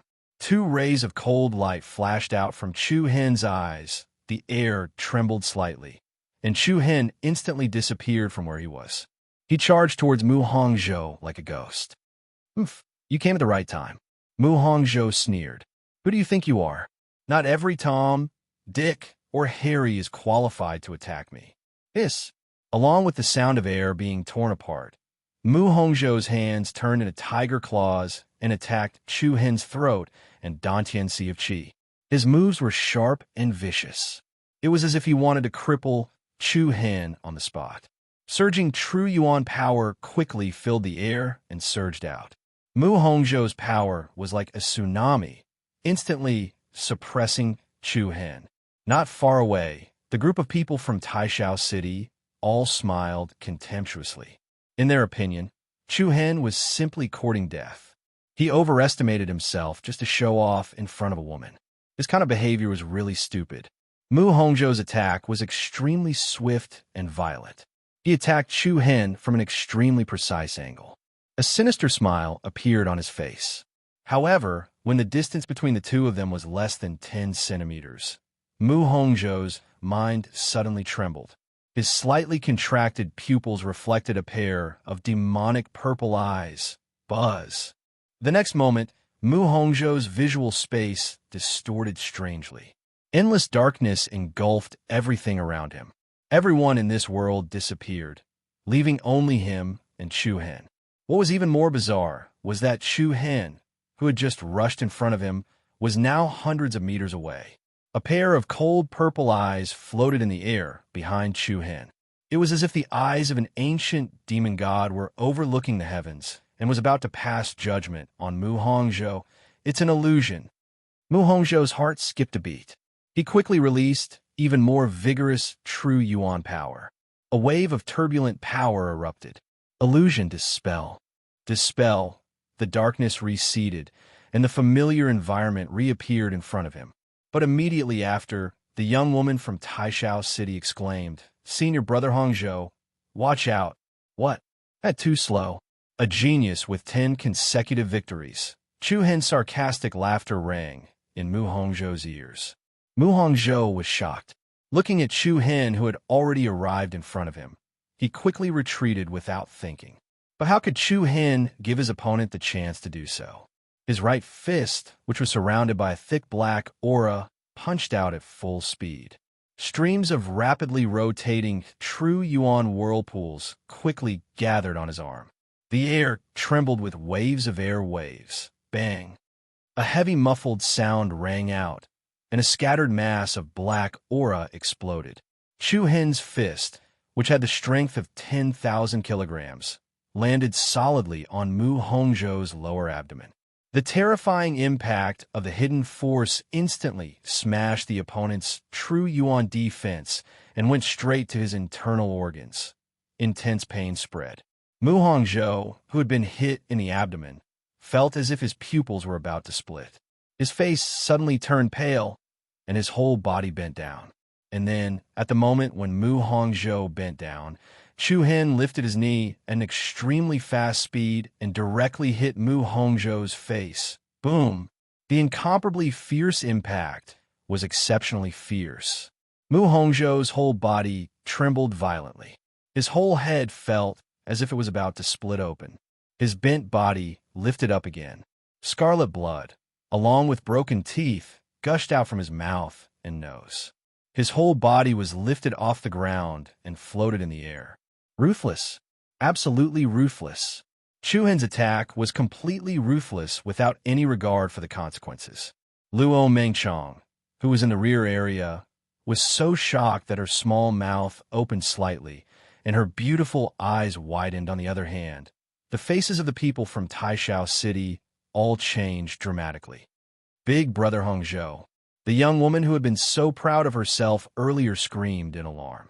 Her scream startled everyone in the 9th competition zone, and they all turned their gazes toward her. What had happened? Before everyone could recover from their confusion, the scene that followed was a scene of Chu Hen's heavy kick landing squarely on the chest of the miserable figure who was suspended in the air. Bang! This kick was the most ferocious, and it came crashing down with the force of a mountain. That person's chest instantly caved in. His sternum was shattered, and his internal organs trembled. His body flew out like a sandbag, directly crashing into the arena in the front area. Boom! Boom! In the next instant, Mu Hongzhou's body heavily smashed into the stone wall at the edge of the arena. Under the onslaught of the terrifying impact, rubble collapsed and dust flew everywhere. Dense cracks spread out on the arena like vines. Nearly half of the colossal arena had actually been forcefully blasted apart. What? In an instant, the entire audience was shocked, and everyone was dumbfounded. One must know that this arena was set up with a defensive spiritual array. One could imagine just how ferocious the impact was. Amidst the rubble, a battered and exhausted figure crawled up from the ground while covered in blood. However, before he could completely stand up from the ground, a swift and fierce figure directly dragged a series of afterimages in the air, following which another heavy kick landed on the other party's chest, causing him to be trampled back into the pile of rubble. Scram! Bang! A circle of vigorous, true essence swept out from under Chu Hen's feet, and the rubble beneath his opponent was all blown into powder. Mu Hongzhou spat out mouthfuls of blood, and the aura he emitted rapidly became extremely weak. Everyone present was stunned. Even the two people who were fighting fiercely in the air above the arena stopped. Even the elders of the Heavenly Sword Pavilion, who were in charge of this competition, were dumbfounded. Senior Brother Hongzhou, you bastard, let him go. I'm going to tear you to pieces, you despicable thing.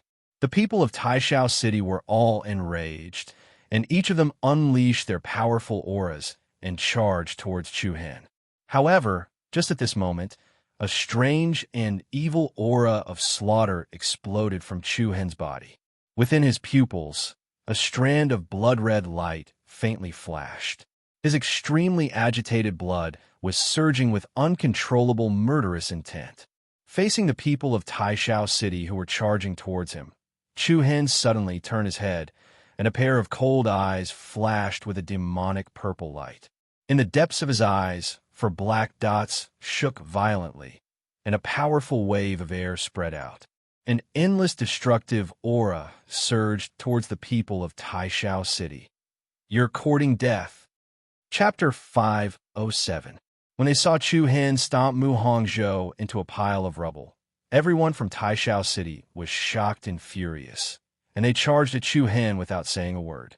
On the other hand, a cold smile appeared on Chu Hen's face, and his extremely restless blood surged with uncontrollable killing intent. An evil purple glow flickered in the depths of his fierce eyes, and a dense aura of destruction instantly caused the hearts of the people from Taishao City to tremble as if they'd fallen into an icy pit.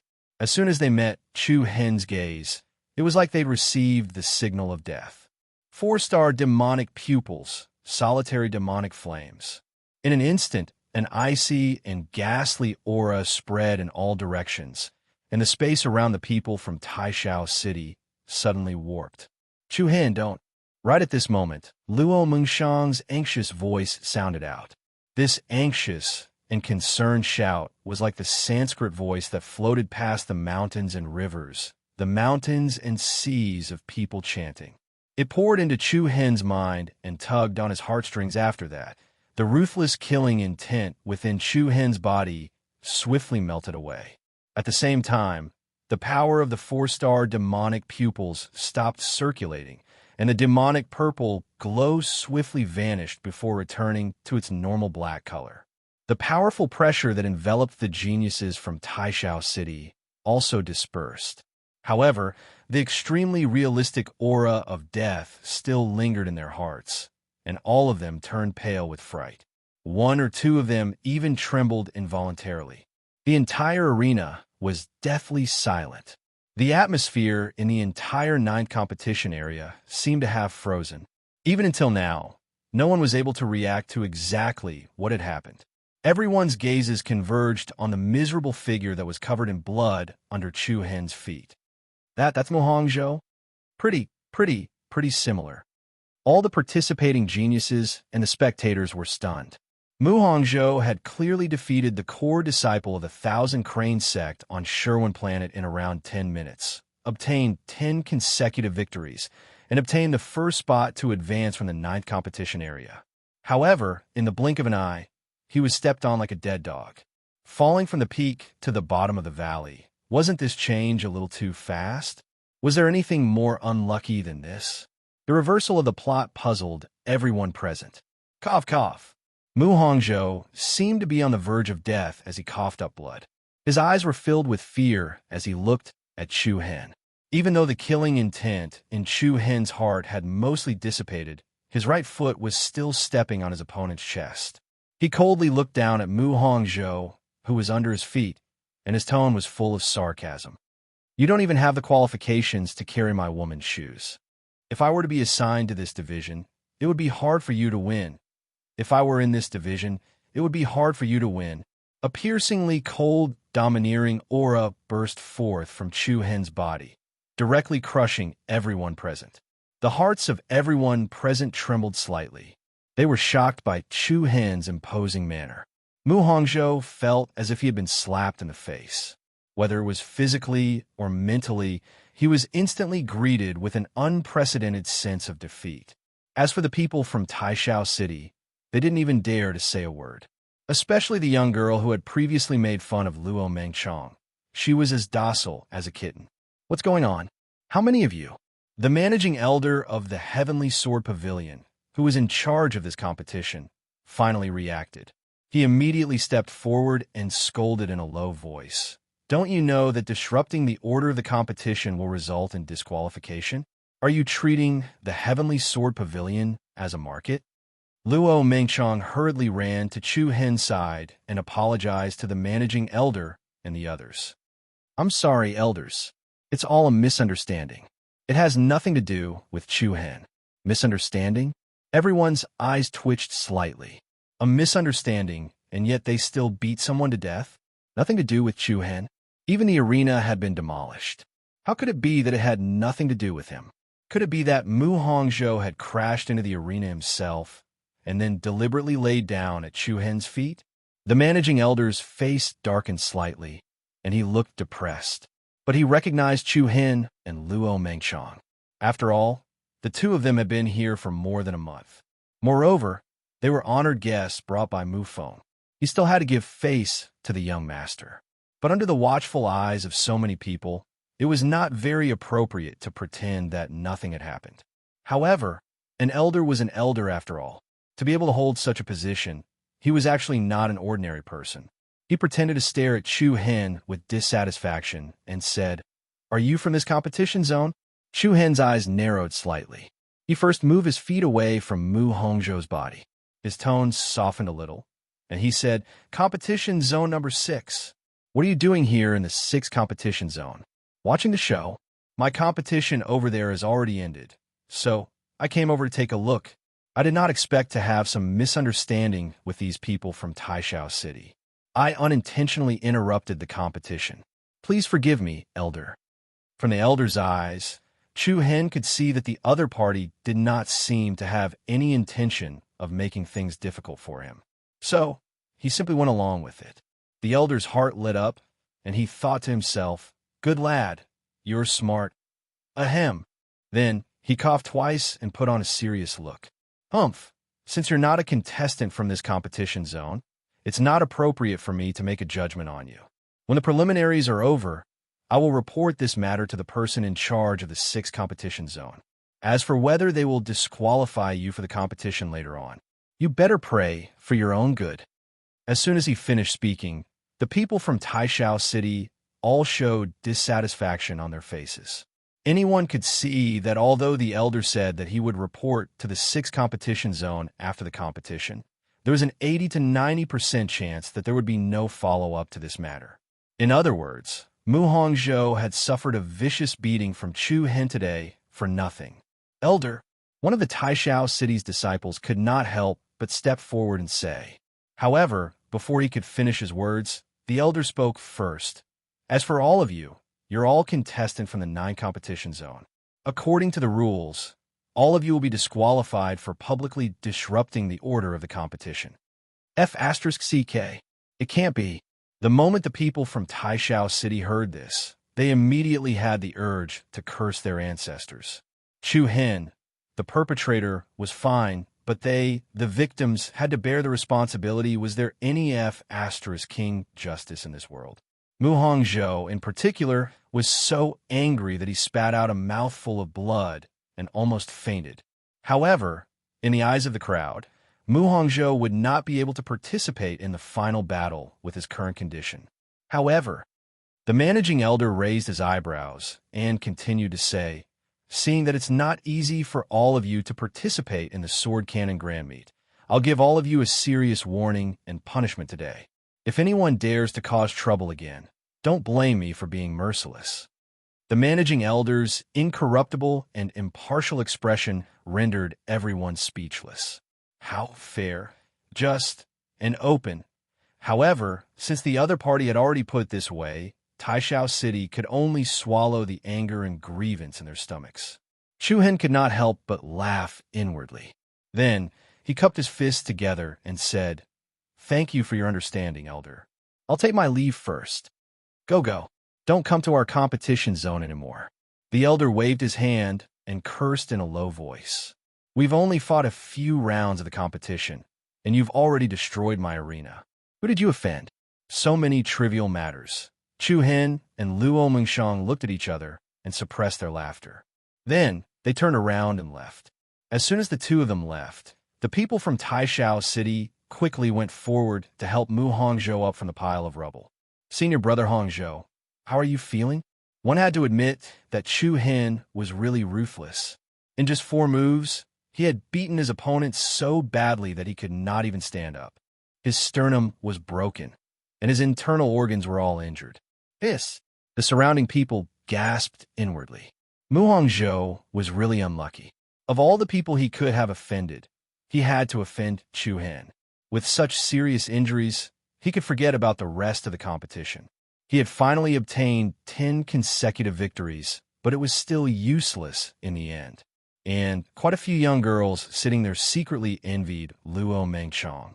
Just now, Chu Hen's domineering manner of suppressing the entire audience was all for her. Anyone would hope to have a man like that by their side to protect them. "Senior brother Hongzhou."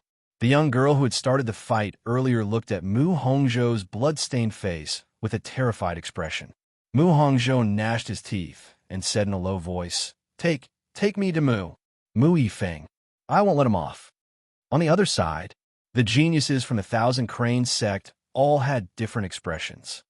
"Senior brother Sherwin Xing, what do we do now?" a young man asked. Sherwin Xing shook his head with slight helplessness, and then he replied, "There's no need to worry. This is the Sky Sword Pavilion, so the members of Grand Sky City won't do anything to Chu Hen for now." After he finished speaking, he added, "However, for safety's sake, you should report this matter to Senior Brother Wu Yuan." "All right, I understand. I presume Senior Brother Wu Yuan's competition should have ended by now," the young man replied. In the end, Sherwin Shing was relatively more loyal to the Thousand Crane sect, even though there was enmity between him and Chu Hen. But he had to admit there was a reason why the sect leader and Grand Elder looked favorably upon Chu Hen. If Chu Hen was able to return to the Thousand Crane sect, it wouldn't be long before he became another young Master Yuan. All right, that's enough. Let's continue the competition. The managing elder waved his hand and announced that the competition would continue. Only then did everyone come back to their senses. What was the purpose of gathering here? However, perhaps it was because the commotion caused by Chu Hen was too shocking. Most of them were slightly distracted. The two geniuses who fought fiercely earlier were unable to find their rhythm for a long time. The elder shook his head and sighed when he saw that nearly half of the arena had collapsed.